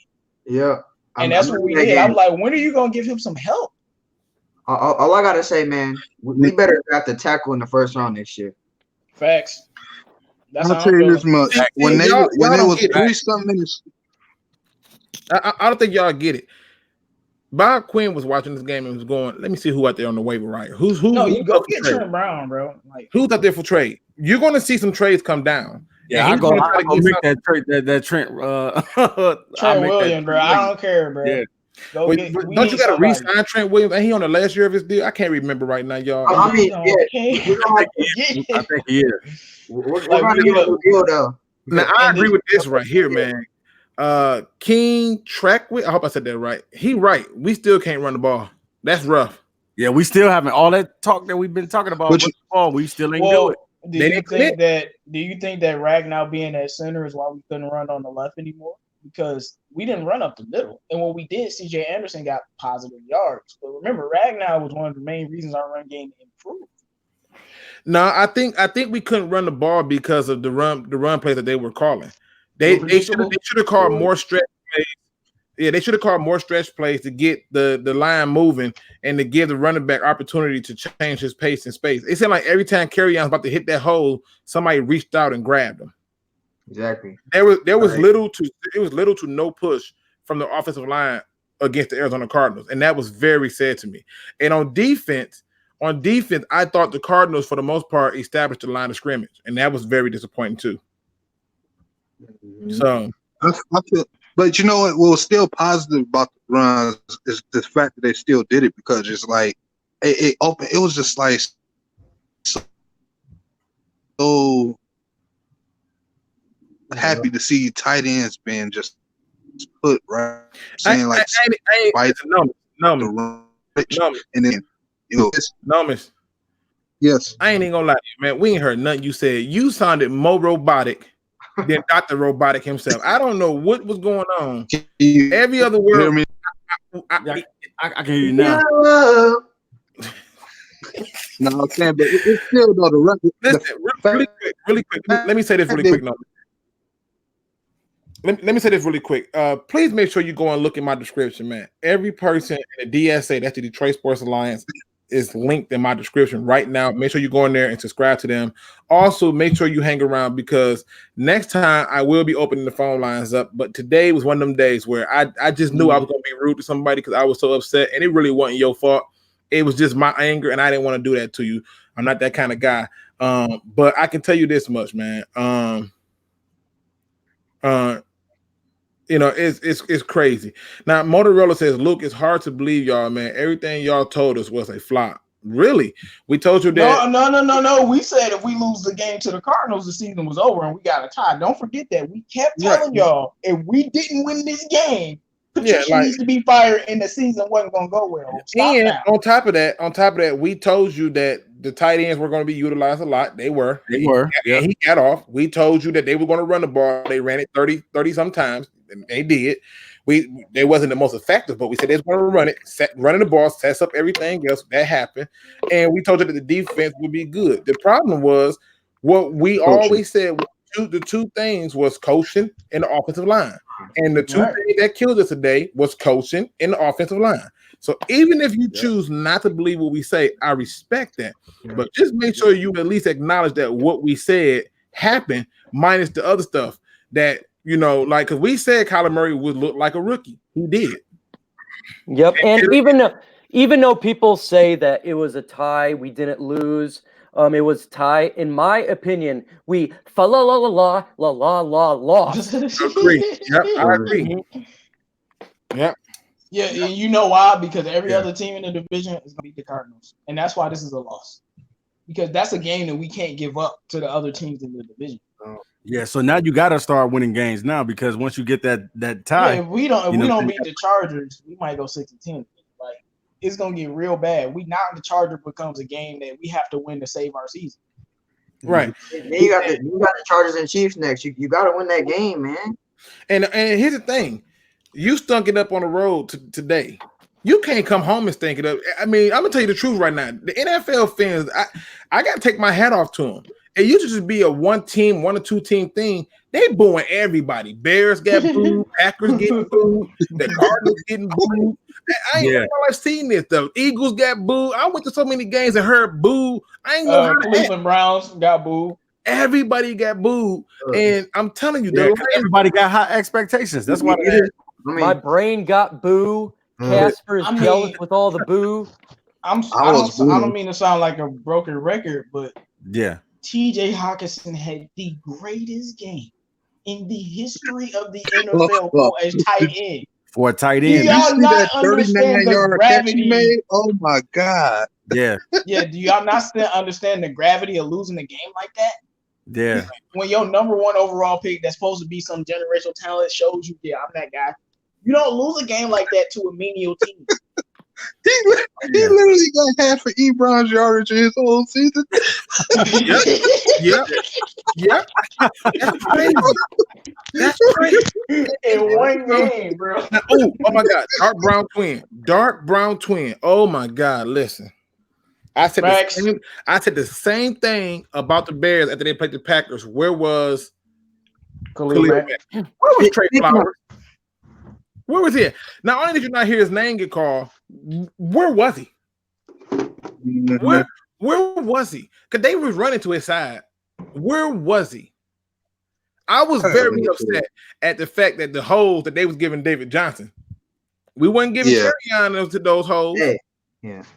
So yes, dark brown twin facts. I don't know where he was at, but he wasn't at that game. And all fairness, go ahead. But I just see. I don't know where that came from. I didn't see either. I still don't understand the face mask because I was like, where was that? I was like, where's the face mask at? Hey, but speaking of Eric Ebron though, He had a great game today. 1 reception, 8 yards. He had a great game. Man. You know what people gonna say? People gonna say, y'all can't say that, man, because he was doing good when he had Andrew Luck. Andrew Luck made him better. Well, wait a minute. Either the person got talent or they don't. I don't know what to tell you. Hockenson showed you he got talent. He showed you that he know what he's doing. I just think he says picking flowers outside the stadium. Look, Dilemma said he said Trey Flowers outside picking flowers. And I know that some of y'all was like, y'all not as mad. Go back to the beginning of this stream. You're gonna hear us. We had to. I'm gonna be honest. We've been live for an hour and 20 minutes. No, we snapped on them earlier. And I had to it's like after a while, you gotta move on and look to the next game. Like now, the next game is some serious stuff right now, and you know, man, listen. What did y'all? Yeah, how did y'all think that Flowers played out there? Because I didn't really see him do too much. No, we just saying he wasn't good. Well, I mean, General G-Bay said he was fighting chips and double teams, and you know, I mean, he probably was, but I'm not saying that. To me, though, JGB that's all him getting at. Now, I'm not gonna lie, JGB was right. He was fighting them. However, he wasn't doing it the whole game. He had 1-on-1s and he didn't win that matchup. Yeah. He didn't win the matchup. He didn't win that matchup. Snacks Harrison won a lot of his matchups. Mike Daniels didn't win his beast. He didn't win his matchup. Romeo Court won a lot of his matchups, but then that dude took off. He just took off. It wasn't nothing that can be said about it. Ashawn Robinson, nobody talking about him, but he was solid in this game too. Yeah, Ashawn was solid. At times today too. 52. I actually thought he was doing decent. Christian Jones, I've been shitting on Christian Jones. I say he was trash. I take that back. You ain't trash. Like he was solid. Christian Jones was balling today. I was amazed, solid. Man. He was playing well. I can tell you this much, people. For real, I can't wait for Han and Jared Davis to come back. If they was in this game, we would have won. Going forward, I can only tell you how I see teams winning and losing these games. My faith in them is dead. It's dead because you know you want me to have faith. Find a replacement for Taylor Decker. Please. Seriously. Yeah, Taylor, man, he hasn't been the same since that injury, man. He has not been the same. The injury has set him back big time. Now, one of the things I wanted to bring to y'all attention, and I wanted to see if anybody else noticed this. Did anybody happen to notice that the one big run Kerryon got when they called back, he turns around, looked directly at the offensive line and was like, well, y'all stepped the fuck up. Like literally told him, like, well, y'all took the F up. And Stafford co-signed it. Like, what the hell? Look at this bull, bro. I mean, sick of it, bro. And no, Kerryon, man, dude, he's a running back that can run, but you have to give him a lane to run through. And there was no excuse that when CJ Anderson got on the field, y'all blocked better. That's unacceptable. Now, first black man on the net said Justin Coleman is trash. He was not good. He was not. He had some plays. I'm not gonna lie. He had some plays, but they had to take him off once they realized when they started putting him against like Kurt and Fitzgerald. It was struggling. Yeah. It was struggling. Yeah, it was a struggle. Yeah, I mean, you come so you know it's a struggle. No, I just feel like that's because Murray had so much time at the end of the game, and that's when you start seeing him getting cooked. Yep. He had a lot of time at the end of the game. Robo Nomus. I don't know what that is. Robo Gnome, baby. Robo Gnome. Yeah, I wouldn't call Coleman trash because throughout the game, I'm like, Coleman's amazing. And then he was holding his own. He was knocking down. He was playing great until the fourth quarter. Well, listen, the fourth quarter is where it counts. You know what I'm saying? No, you right about that. Hey, I was like, man, this is where Stafford got to earn his paycheck right here, baby. Yeah, but the sad part is this was irritating me, and it was irritating Mike. When he was doing the live stream, he was like, yo, y'all sitting out here blaming the quarterback. Are y'all watching the same game? Because people was just making up stuff. You know, they were just flat out making up stuff. But TA, let me ask you a question. What was your biggest takeaway from this game? Man, if I took anything away, I took that that the offensive line, man, is like I said, guys, I was so fearful, man, of seeing these guys play, but I knew that one day it was coming. And it came today, and they did not look like we thought. And we said if Matthew Stafford doesn't have that protection, this season, man. The Lions are going to be mediocre, man. It's just, I mean, it is what it is. I know we all hyped and ready for the season. Everybody was hyped today. But, somebody got to lose and somebody got to get a tie, and we got a tie today, so it doesn't look all that good with us. But at the same time, the bright spot that I can take away from it is that we got a talent like no other at tight end. You know what I'm saying? I definitely think that TJ Hockenson is letting the league know that he's here. Matthew Stafford played an exceptional game, man. He was out there doing his thing. People hard to hear. I got it. Yeah. Can you hear me? I'm saying, say it again for the people that's hard of hearing. He played at what game? Yeah. Matthew Stafford had an exceptional game today. He was out there balling. And then once it got towards the end, you know what I'm saying? It's just they couldn't close it. They couldn't close the game. And I know that some people want to call it and say that this is what we're talking about Matthew Stafford not being able to close the game out. But a lot of people, media is going to try to eat that up, like Matthew Stafford being able to take over and win the game. They can kick rocks with that. Now, listen, what I guess want he to do close the game out when he threw a pass to McKissick. I want y'all to go ahead and pose questions to us, man. Put them questions in there. Anything you want to ask us, and we're gonna get into it. I know right now, as you see Shay, he says, I'm only upset with Decker. Honestly, the defense and the offense was amazing in my opinion, but it was just the penalties that killed the momentum in the long run. It did. Decker was horrible. That's very true. I think the main reason. Go ahead, Carl. I think the main reason that made me mad about this game is like you got to win these free games. We have 3 playoff teams next, man. You got to win these free games. Yeah, and my thing is, if you ask me, my biggest takeaway from this game is TJ Hockenson. Like, this dude is worth the #1 overall pick for us. He's the real deal. He's making the Pro Bowl. He's gonna put the league on notice because, like, everyone had expectations of him being good. I mean, but like, this dude couldn't be covered, and I don't want to hear that a secondary is this and that. No, man. Sometimes he's a tight end. It ain't like he a wide receiver. Can't be cooking y'all like he cooking them as if he run a 4-3 or something. But that would be my biggest takeaway, along with the offensive line. I do think our defense is very good. It's just like we don't have. Well, I would like to say this. Micro Mike, got a little tired, and he had been on for a while and been up for a while. So, and he got to work, so he stepped out. So, shout out to Micro Mike, man. Make sure you hit that subscribe and like button on his video. He was out there doing that thing. Make sure any questions you want to ask, put them in the chat. We're gonna address them.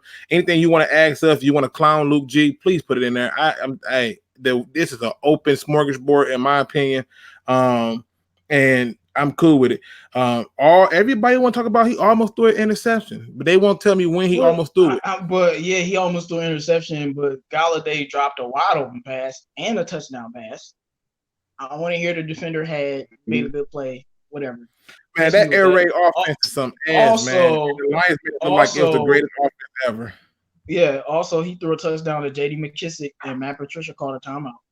So what are we talking about? He almost threw an interception. Man, you know what? He did. Galladay. He threw a dart to Kenny Galladay, and again he dropped it. People forget these little plays. He threw a dart in the end zone to Galladay, and they got contested with the cornerback. And I'm like, you at the highest point, you got to come down with it. Yeah, he had to catch that. Right. Like I said, like what TA said, man, Stafford. I'm tired of these games from Stafford where he had one of the best games ever, but we don't win the game. This game, that Steelers game, it's just like, why are y'all wasting this talent? Like, Kenny Galladay dropped a couple of passes. Yeah, 2 of them was key. One was a first down, they just dropped, and the other one at the end of the fourth quarter, and then he dropped a touchdown. Marvin Jones, man, shout out to you, bro, because like you was missing and you came when we needed you the most. He's the reason why we tied this game. Yeah, I give him credit for that. and the benefit of having people like Marvin Jones is, you want to be able to get the ball to him, but at the end of it happens. It says Rashawn Melvin is not getting enough shout outs tonight, bro. Ball hard and he balled up. Man, listen, we shouted him out early in the thing. We thought he was phenomenal. We thought he had he was in that Matumbo mode that night in my house. Every time they tested him, he turned them around. Yep. Doing that Darius Slay. Yeah, man. Darius Slay. They wasn't done. They knew, man. Cliff Kingsbury was like, "Look, y'all, this is what we not gonna do. Throw the 23. Now let's get the game plan going." Because that's what they said. Because they didn't even test Slay. They threw one pass his way. So let me get this straight. Stafford is consistently underthrowing balls. Constantly underthrowing balls. Oh, constantly. Yeah, I'm sorry. Yeah, constantly underthrowing balls. What ball did he underthrow? I don't even want to talk about it. I don't even. Look, I showed it because I'm fair, but okay. I said y'all can put whatever y'all want in there. I ain't even gonna trip on it. It says, "Will the tie help or hurt us? The Lions down the stretch." Hurt. Help, actually. Well, we don't know yet. That's why I was gonna say we right. don't We don't know yet, but I think it's gonna help if they, if it comes down to tiebreakers and stuff like that, they technically don't got a win or loss column. Let's put it this way: when it came to the end of the season, the Lions destroyed the Packers and they swept the Packers, but that tie did what? It helped. Yeah, it helped them, and they finished third in the division, even though because they didn't have a win or a loss. So that tie was atrocious. But this tie could help too, and there's been other teams that's had ties and been successful. I think the Kansas City Chiefs had a tie last year with the Rams. Or no, not the Kansas City Chiefs. Who was it that had the tie and they still went to the playoffs? Minnesota and Green Bay had Minnesota and Green Bay. Thank you. They didn't go to the playoffs. No, they didn't go to the playoffs. But I know they had a tie. And when the tie came down to it, Minnesota ended up getting that second spot with their record and stuff. So the tie it depends on the scenario and the situation of it. But yeah, actually, a tie could be if we win 9 games. A tie could be like extremely beneficial because we would be 9-6-1 and teams would be 9-7. Right. But we got to win 9 games though. Now this is a good question. He says, "What if Patrick Peterson had a play?" I don't even want to think about it. I don't think it would have made it. It wouldn't have made a difference because I don't even want to think about it. Our receivers didn't do anything anyway. It wouldn't have made a difference. Listen, I just don't want to think about it. That's all I'm gonna say. What if Jared Davis and Deshaun Hand had played? How about that? Listen, forget that part of it. His question wasn't that. His question was if Patrick Peterson had a play. That would bad. I don't even. It says we need to do a better job of getting pressure on the quarterback. Yeah, they really played not to lose the game. They should have been down the blitz up on Kyler Murray a whole lot because he got chased down by Jelani Tavai. And last time I was checked, somebody told me Jelani Tavai ain't fast, and somebody told me that Jelani Tavai, he's not going to be a factor. But I can tell you this much, he ran a slow 40, but when the game was on the line, he showed up, and I thought that was a good thing. I already told you. I don't think he's slow like people say. Let me see. Do you guys think that the main focus in practice will be the offensive line? That and sustaining the drives with the run. I thought our run blocking was bad. I thought it was bad. TA, what say you? You think we're gonna be able to sustain drives? Or our main focus would be the offensive line? Because I don't know how much more you're going to practice on it. What you going to do? Send everything at them and see if they can pick it up? TA? I guess he's not there. Oh, he on mute. What say you, J-Mo? I think that, man, what should be at the end of the game, it should be the O-line. It needs to be, what do they call it? Situational football. Like he says, we study situational football. They need to learn how to close games because as bad as it was so many bad things on this team, but if the coaching just didn't get in our way, we would have won this game. And that's the truth. Like it might not have been the type of win that we would have wanted, but we would have won the game. Yeah.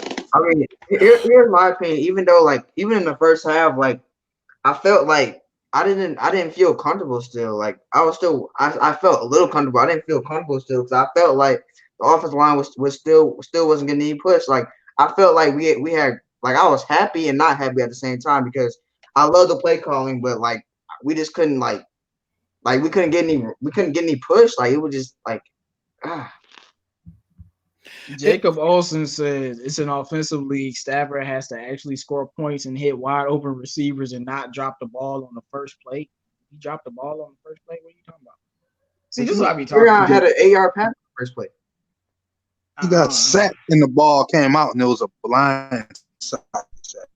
I told you I'm not even addressing it. No, I have to address these idiots. You're an idiot, bro. Get off the chat. Nah, I ain't gonna do all that. I ain't gonna do all that. I told them if this happened, they have every right to say what they want in the chat, and I stand by that.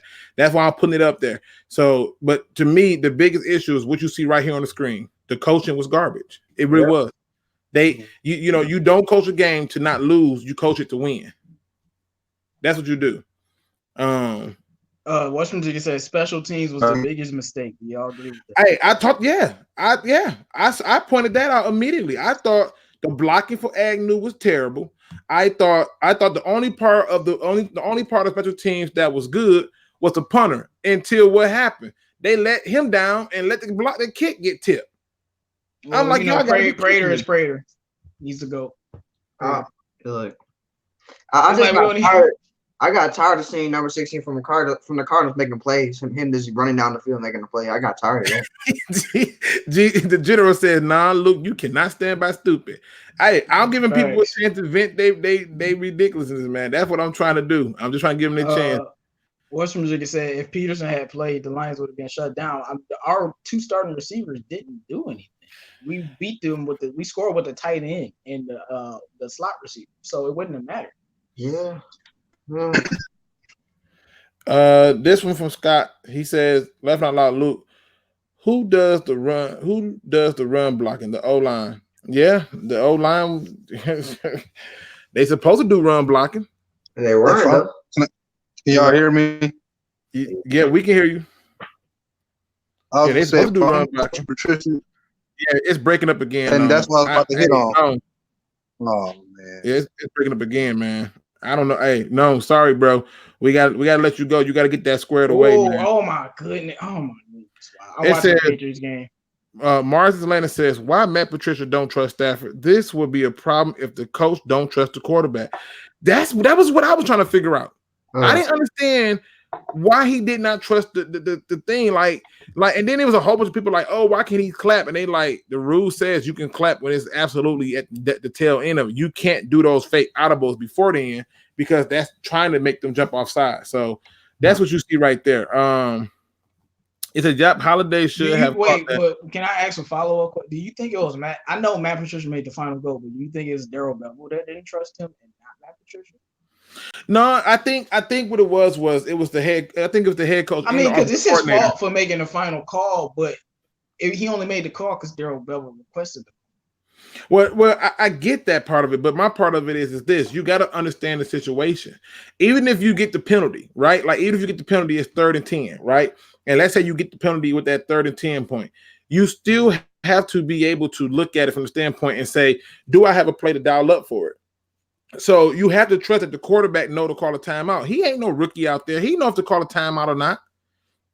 And if he takes the penalty, you give him a chance to make the best play. And the best play would have been to somehow, some way find TJ Hockenson because they didn't have an answer for him. No. I just saw that comment saying Snack Harrison blamed himself for the game. Yeah, Stafford probably going to say it's his fault too. This is why I hate y'all. I hate the fan base. I can't stand it. It says you can tell me we didn't prepare for this game like we would have against a better team. The plan was to get up, play prevent defense at the end, and that's what it looked like. That's exactly what they did. They played prevent and man defense. No, we prepared for this game. Matt Patricia coached us out of the game. What do you mean? The game plan was solid. We like in the fourth quarter, we stopped playing our regular defense. We were just playing prevent the whole time. Right. Yeah, I hate when teams do that. They was playing not to lose the game versus playing to win it. You have to get aggressive when you're down. First of all, once they was down, once the Cardinals was down 8, you can sense the will of the Lions leaving because they was like, they're not gonna change the game plan. And what ended up happening is they ended up moving. The way they did things differently, they started sending blitz after blitz, and Stafford was moving around, finding his receivers, finding his tight ends, finding his running backs. I thought what they did that we should have caught them slipping with a running back screen. We could have hit them with some more quick slants. We didn't get none of those options. And what ended up happening was they started saying, well, let's just run dives up the dive, run another dive, and let's run another zone run, and then here go another dive. They was not playing to score. If they was playing to score, the ball would have been in the air, it'd have been on the sideline, and the running would have been stretched out. We just didn't do enough stretch plays, and we didn't do enough mixing plays up to get anything. And they somehow got into their head. The defense got gas because the offense couldn't sustain a drive. And I knew that they was playing to not lose because they started running dive plays. It was 6 minutes, like almost 6.5 minutes on the clock, and now you're running dive plays. I'm like, this is the problem, you know. I don't know why I went away from the slant. That slant with Marvin Jones working every time. But they didn't. I don't know why they didn't call the slant. I don't know why. Yeah, we ran the slant like 2 times with Marvin Jones, and he caught it both times. Yeah, you just, you can't. This is what happened. Listen, I keep telling people, you want to see what happened when bad coaching occurs. I mean, even right now, the New England Patriots is beating the Pittsburgh Steelers 27-3. Smack out of them. And you know why? You know why? Because they're not deviating from the game plan. They're coming out and saying, we got to do this, and this. That's coaching. The coaches got them in a good position to take it. Do y'all realize that for the first quarter, the Detroit Lions did a phenomenal job of having the Arizona Cardinals average field position start off about their 10-yard line? That is huge. And they capitalized off of it on one of them on an interception just to give up a sack fumble. Kevin Hayes says, what's your thoughts on the secondary? Like, Justin Coleman had a rough game in the fourth quarter, but Slay was probably his best game ever because I didn't see. This is one of the first times I've never seen anybody throw to Slay. So maybe they didn't want Kyler Murray to beat me like that. Quandre missed a couple tackles. Tracy Walker, he had an up and down game. But honestly, in my opinion, the whole defense is fine. Defense is not the issue with this team. We lost off of execution and coaching. Yeah. I can tell you this much. I can tell you this much, man. I thought the secondary as a whole was beautiful. I swear I thought they as a whole they were beautiful. Yeah. I'm serious. They played they butt off until the defense. Hey, Luke. Huh? Tracy Walker had a phenomenal game. Tracy Walker was playing pretty well. He was everywhere. Everywhere. Listen, there's a play that lets me know. It wasn't the interception. There's a play that let me know Tracy Walker, the sky's the ceiling for him. Yep. Kyler Murray dropped a dime to Larry Fitzgerald. Yeah, he popped him. And he did. He did, man. He did. And what's his name was right there with Tracy Walker. He popped him and he let it be known like I'm still here. This game, even though he was tired, he never gave up. And I thought, man, this dude, he's going to be worth. So let me. My only complaint about Chris Rogers when he got beat on that last play by Fitzgerald, but that was my only complaint though. My complaint was when he missed that. He gave up that one play, but that's Larry Fitzgerald. That tackle on. I'm not gonna blame him for Larry Fitz. That's Larry Fitz. That tackle that he missed on Christian Kirk. That was. Yeah, he didn't miss that. What's your thoughts on them tight ends, J-Mo? TJ Hockenson. No. First of all, let's acknowledge that name. Oh man, no man. Listen, I mean, did he say Boss AMF for 20? Hey man, let's acknowledge that name. But go ahead, man. Hey, on the tight ends, like I said, TJ Hockenson is a generational talent. If all health is good for him, he's making the Pro Bowl in his rookie season. Yeah, definitely. Like this dude, and we know he's not gonna be a great every game, but no, Stafford is gonna dot him up all season long. Yeah, that kid is special. Jesse James is not. I love Jesse James. We need to use him more. As I kind of disagree with that earlier. No, we need to use Jesse James more. I think our tight end core is actually amazing. It is. Mr. Elk Production says, would we win this game with 100+ yard rusher? Yep. No, but we had 100+ yards rushing. We had 116 yards. No, I think he's talking about like 100-yard rusher. Like not like. I mean, if I'm wrong, he can correct me. But I think he's talking about like 100-yard rusher because we had the 100 yards rushing. I think we did. Didn't we? We had 116 yards rushing. I know I wasn't the only one in the game that was asking this question. Where is Kerryon? Yeah, I don't know. They just stopped calling his name. They treat Kerryon like he made of glass, bro. Like they don't want to make him the stuff. Yeah, he says he want to run the ball. Why they stop running him? You know what it was? You know, and I'm gonna be honest with you. You know what it was? They put him on a snap count, and they didn't want to say it. They did the same thing. They did the same thing to him that the Bears did to Montgomery. Put him on a snap count. And I for the life of me couldn't, because they figure, okay, he's not getting going, but you wasn't setting up runs for him to get going. Wasn't no stretch plays. You know, it wasn't none of that. And I didn't like the fact, and Mike pointed this out in his live stream. He said, why do we keep on coming out in this shotgun? You know, we need to learn, we got to start getting the mentality to punch him in the mouth. And we didn't do it. I mean, I'm not gonna lie, like every time Carrion got the ball, it looked like he was about to hit the hole. But the offensive line didn't get any push. Yeah, because there was a couple of them. I'm saying, man, I'm like, man, Carrion finna break one.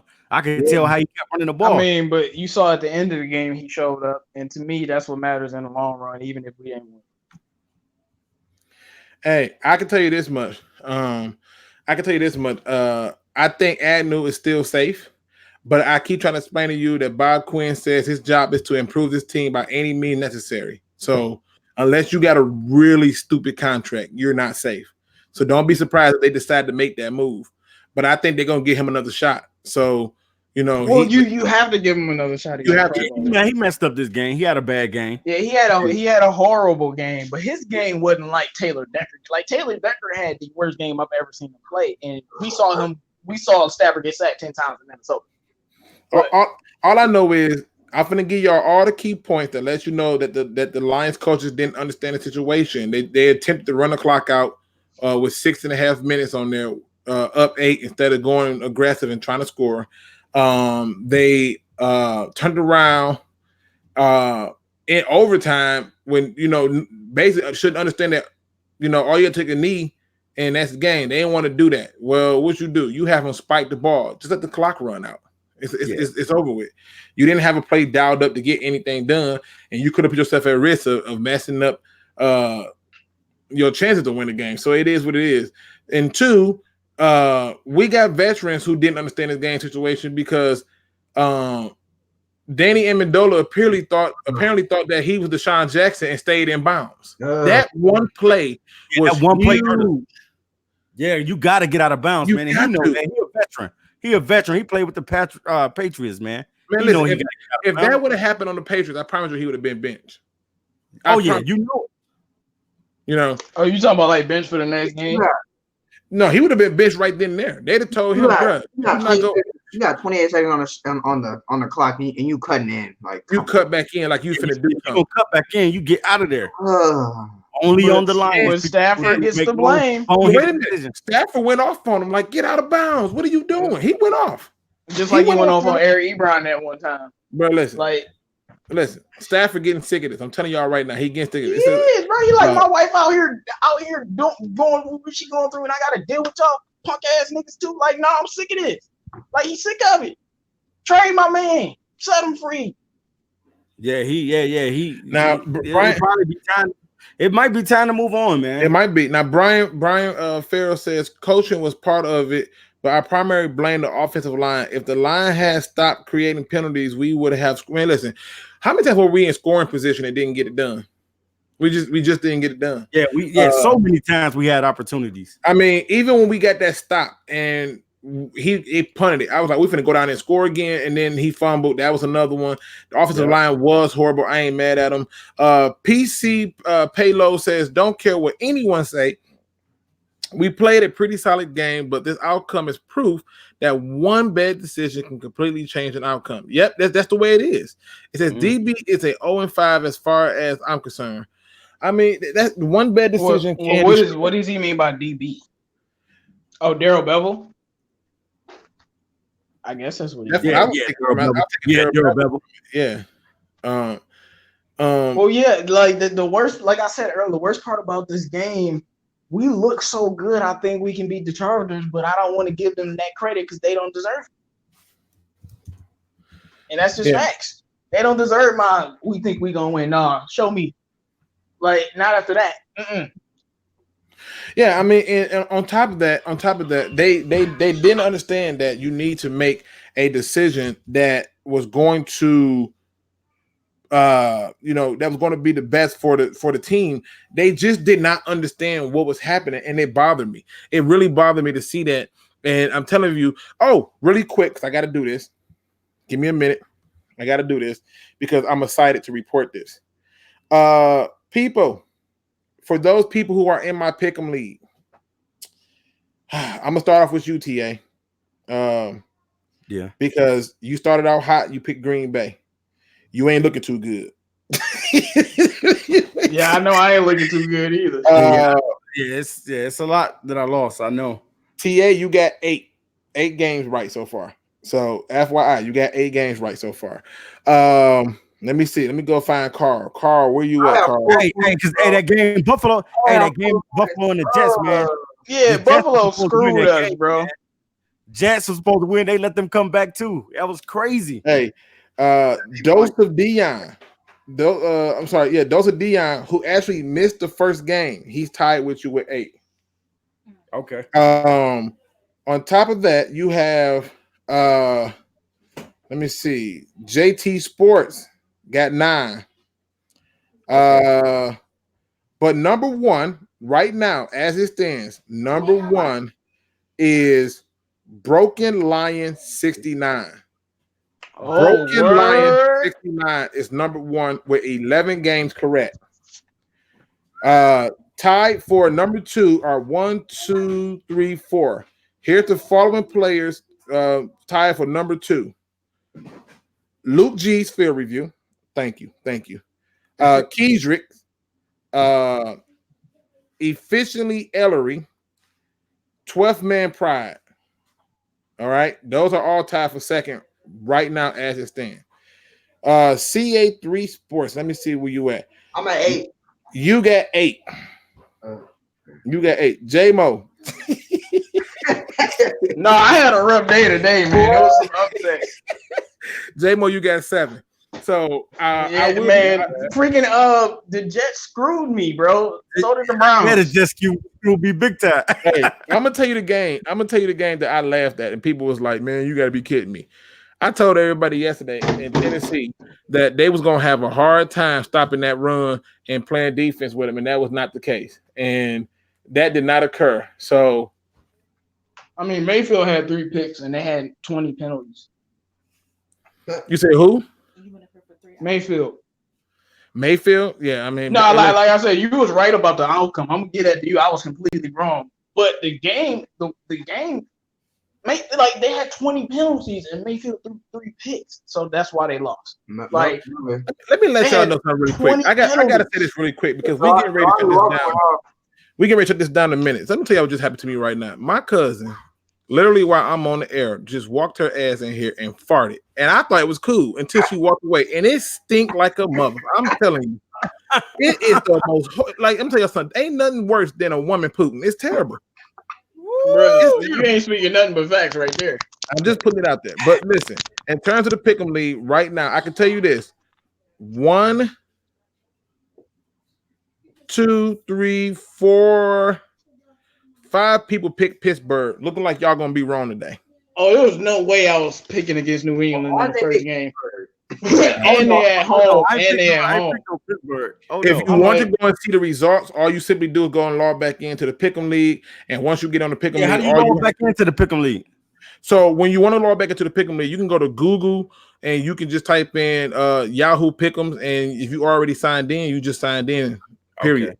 I have the app on my phone, so it's easier that way. Yeah, it's easier with the app. I got the app on my phone too. That's how I'm able to look at it really quick. I think we need to all we'll wrap it as we wrapping it up. What do we think about the team going into this Chargers game? Oh man. Yeah, go ahead, Noble. What you think, man? Wow. Yeah, I mean, listen. We down to the wire. I'm tired. I really am, and I really think I did a good job of not going off too hard. But I'm gonna do a different video, and it's gonna get ugly. I just needed a minute to gather my thoughts, and then I'll be good. Now Tone Capone said he don't even want to see his picks, but I got to. Right, because he said it, so I got to. Tone Capone. Let's see where you at, Tone Capone. All right. Tone Capone, he got 5. Now I'm gonna tell you, I'm gonna tell you where there was a consensus at. There was a consensus on Chicago. There's a consensus on the Eagles.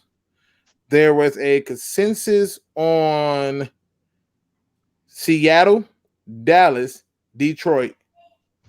Them are all the ones everybody in the league took the same person. Except for Detroit. What's his name? Detroit. The Detroit guy. He didn't pick. He picked the Cardinals. Detroit Legendary Sports Cast. I can't believe they got smashed like that. Yeah, he took Arizona. Yeah, he took Arizona. Detroit Legendary Sportscast, the only one that took Arizona. But he also took Tampa Bay. So just food for thought. And he took Atlanta and the Jets, and so I mean, I ain't mad at him. It's a gutsy move, but at the end of the day, you just want to make sure that you want to make sure that you are making these picks with your brain, not your heart. And I'm gonna tell you right now, because if you don't, you're gonna be upset. Now, yeah, Carolina broke my heart. I told you what was gonna happen. Hey, I told you I was picking with my heart anyway. I mean, they lost by 3. They barely lost. I mean, it was 3 points, man. They had that game. Man, they had to come back. Yeah, but then once Jared Goff threw that pick, they didn't score. They ended up having they end up going like 6 plays, and they went back to the red. That was their chance. I just love how Broken Lion says, "I'm not shocked. I got 11 right, man." I was trying to find that comment the entire time. Like, all right, cool. So listen, people, it's a frustrating day. I do need to kind of gather my thoughts a little bit. So I'm going to go ahead and get ready to shut this down. And I think what I'll do is I'll give you a moment to vent tomorrow via the phones or something, so y'all can vent and we can look at the pick'em leagues and see how we did thus far.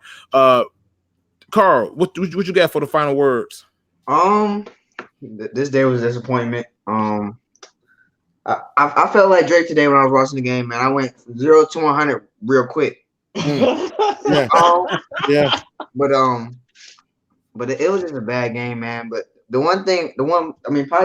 positive I can say, I mean, the stuff that I saw, I mean, it wasn't nothing like talent wise, besides offensive line, like we look good talent wise, like besides offensive line, like we look really good talent wise.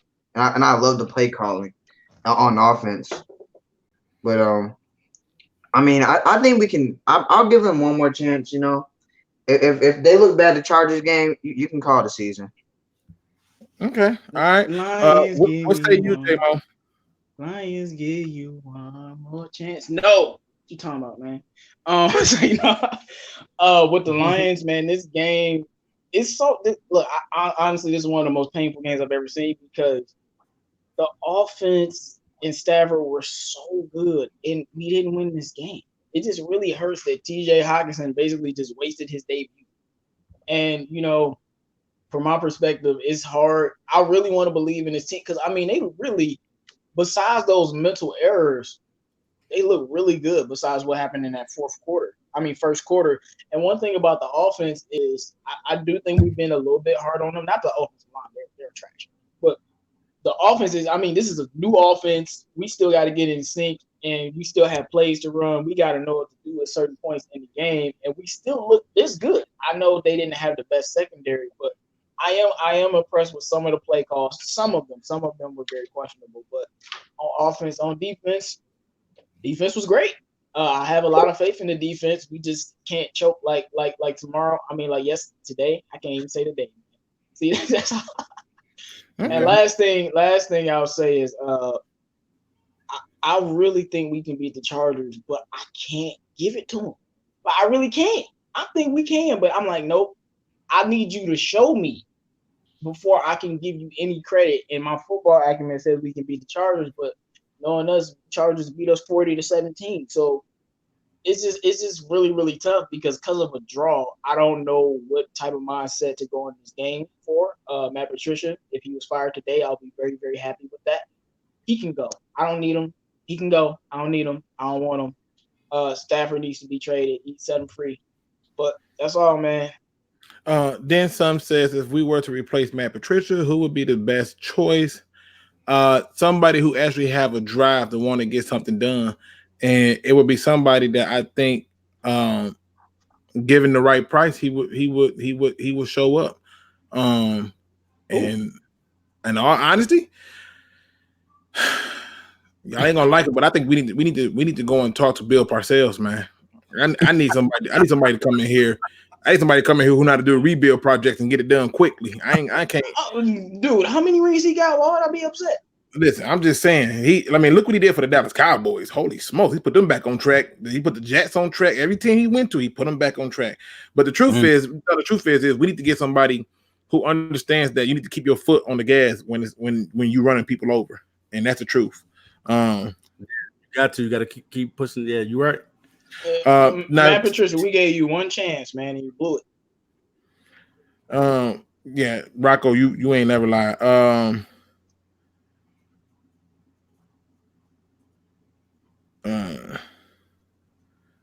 Yeah. Well, you see, I put it up there. Appreciate that, Detroit Legendary Sportscast. Wow. Put that up there. TA, what's your final thoughts? I'm gonna leave that up there too. I'm gonna leave that up there because this is what happens when you can argue a point. People get personal. Go check it out. I support that because I rock with it. I'll let y'all be the judge of it. At the end of the day, if you want to tell me that this is a Matthew Stafford issue, you don't know nothing about football and you wasn't watching the same game. You just wasn't. Yeah. Stafford played pretty decent, man. I'm not even gonna point a finger at Stafford. You know, I wish he would have closed the deal out and be able to do that. But farther than that, man, he did what he could, man. And we just got to get better. We got to get better. So going into week 2, man, now that we got to put this behind us, I'm going to say basically, man, we got to execute. Like I've been saying, like from day one, man, we got to get better in the trenches. That's where football games are won at, in the trenches. And we got to get better with the offensive line.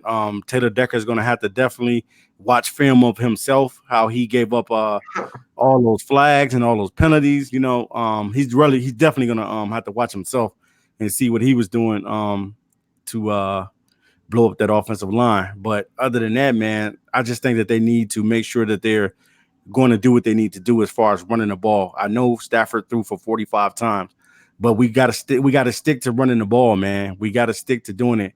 And it was kind of, crazy because we're looking for, like, where's Kerryon at? He should be out there still. This Kerryon, I don't know why they keep giving them these restrictions, because Kerryon is a young guy. He's only like, what, 21, 22 at the most. He's young.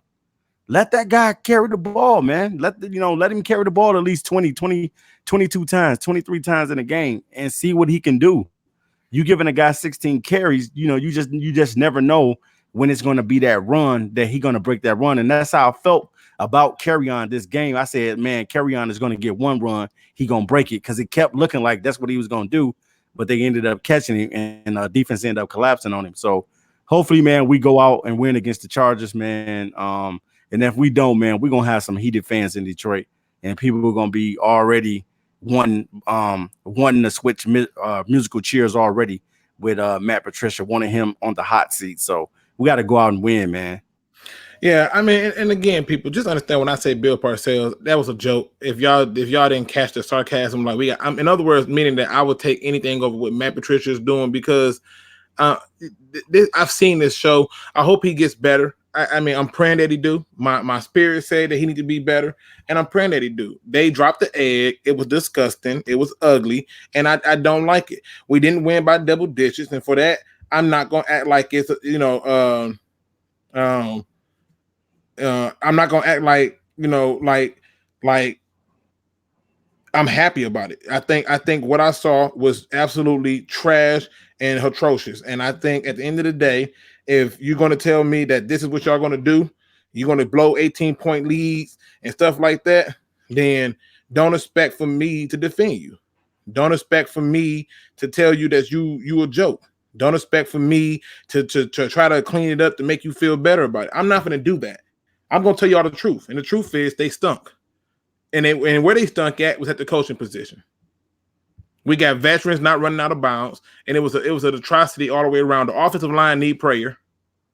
We need absolute prayer. Matter of fact, do not go to sleep without praying for this offensive line, and particularly Taylor Decker. I don't need him hurting himself, because he know what he did. He know what he did. And At the end of the day, I just want y'all to understand something. We are not here to give you a positive narrative. We are here to give you the narrative. There's a difference. There's a difference. We are here to give you the narrative. When it was the offseason and every team was 0-0, guess what? Guess what? We was positive because everybody's on the same clean slate. Now we got a result. We can respond to it. All those people who talked about Matthew Stafford and still want to be a Matthew Stafford hater after this, y'all gonna have to pray for them too. All the people who tripped out and flipped out and said we should have took Ed Oliver and all that other stuff, yeah, go and look at Ed Oliver's game and look at TJ Hockenson. Tell me how you feel. Yeah, he the real deal. Tell me how you Hockenson. feel. So with that being said, ladies and gentlemen, thank y'all for rocking with me, man. We hit over 200 people, man. That's awesome. And awesome. also, we appreciate y'all. Yeah, awesome, man. Just want to let y'all know, man, we are not done. I guarantee you, every single one of us in DSA is probably gonna drop a video individually, showing our frustrations and our anger about what happened in this game, man. And just stay tuned, because I'm gonna make sure I give y'all the chance to get your own opinions and voice out on the air and get this thing squared away. I just couldn't do it today because I knew somebody was gonna say something crazy and I was gonna hang up on them. I didn't want to be that guy. I didn't want my patty showing like that. So with that being said, ladies and gentlemen, as always, man, thanks for rocking with us. Make sure you hit that like, subscribe, and notification bell, and subscribe to the members of the DSA. And remember, don't be no chump, please. Please do your research and make sure that you subscribe to the members of the DSA. We are out. Peace.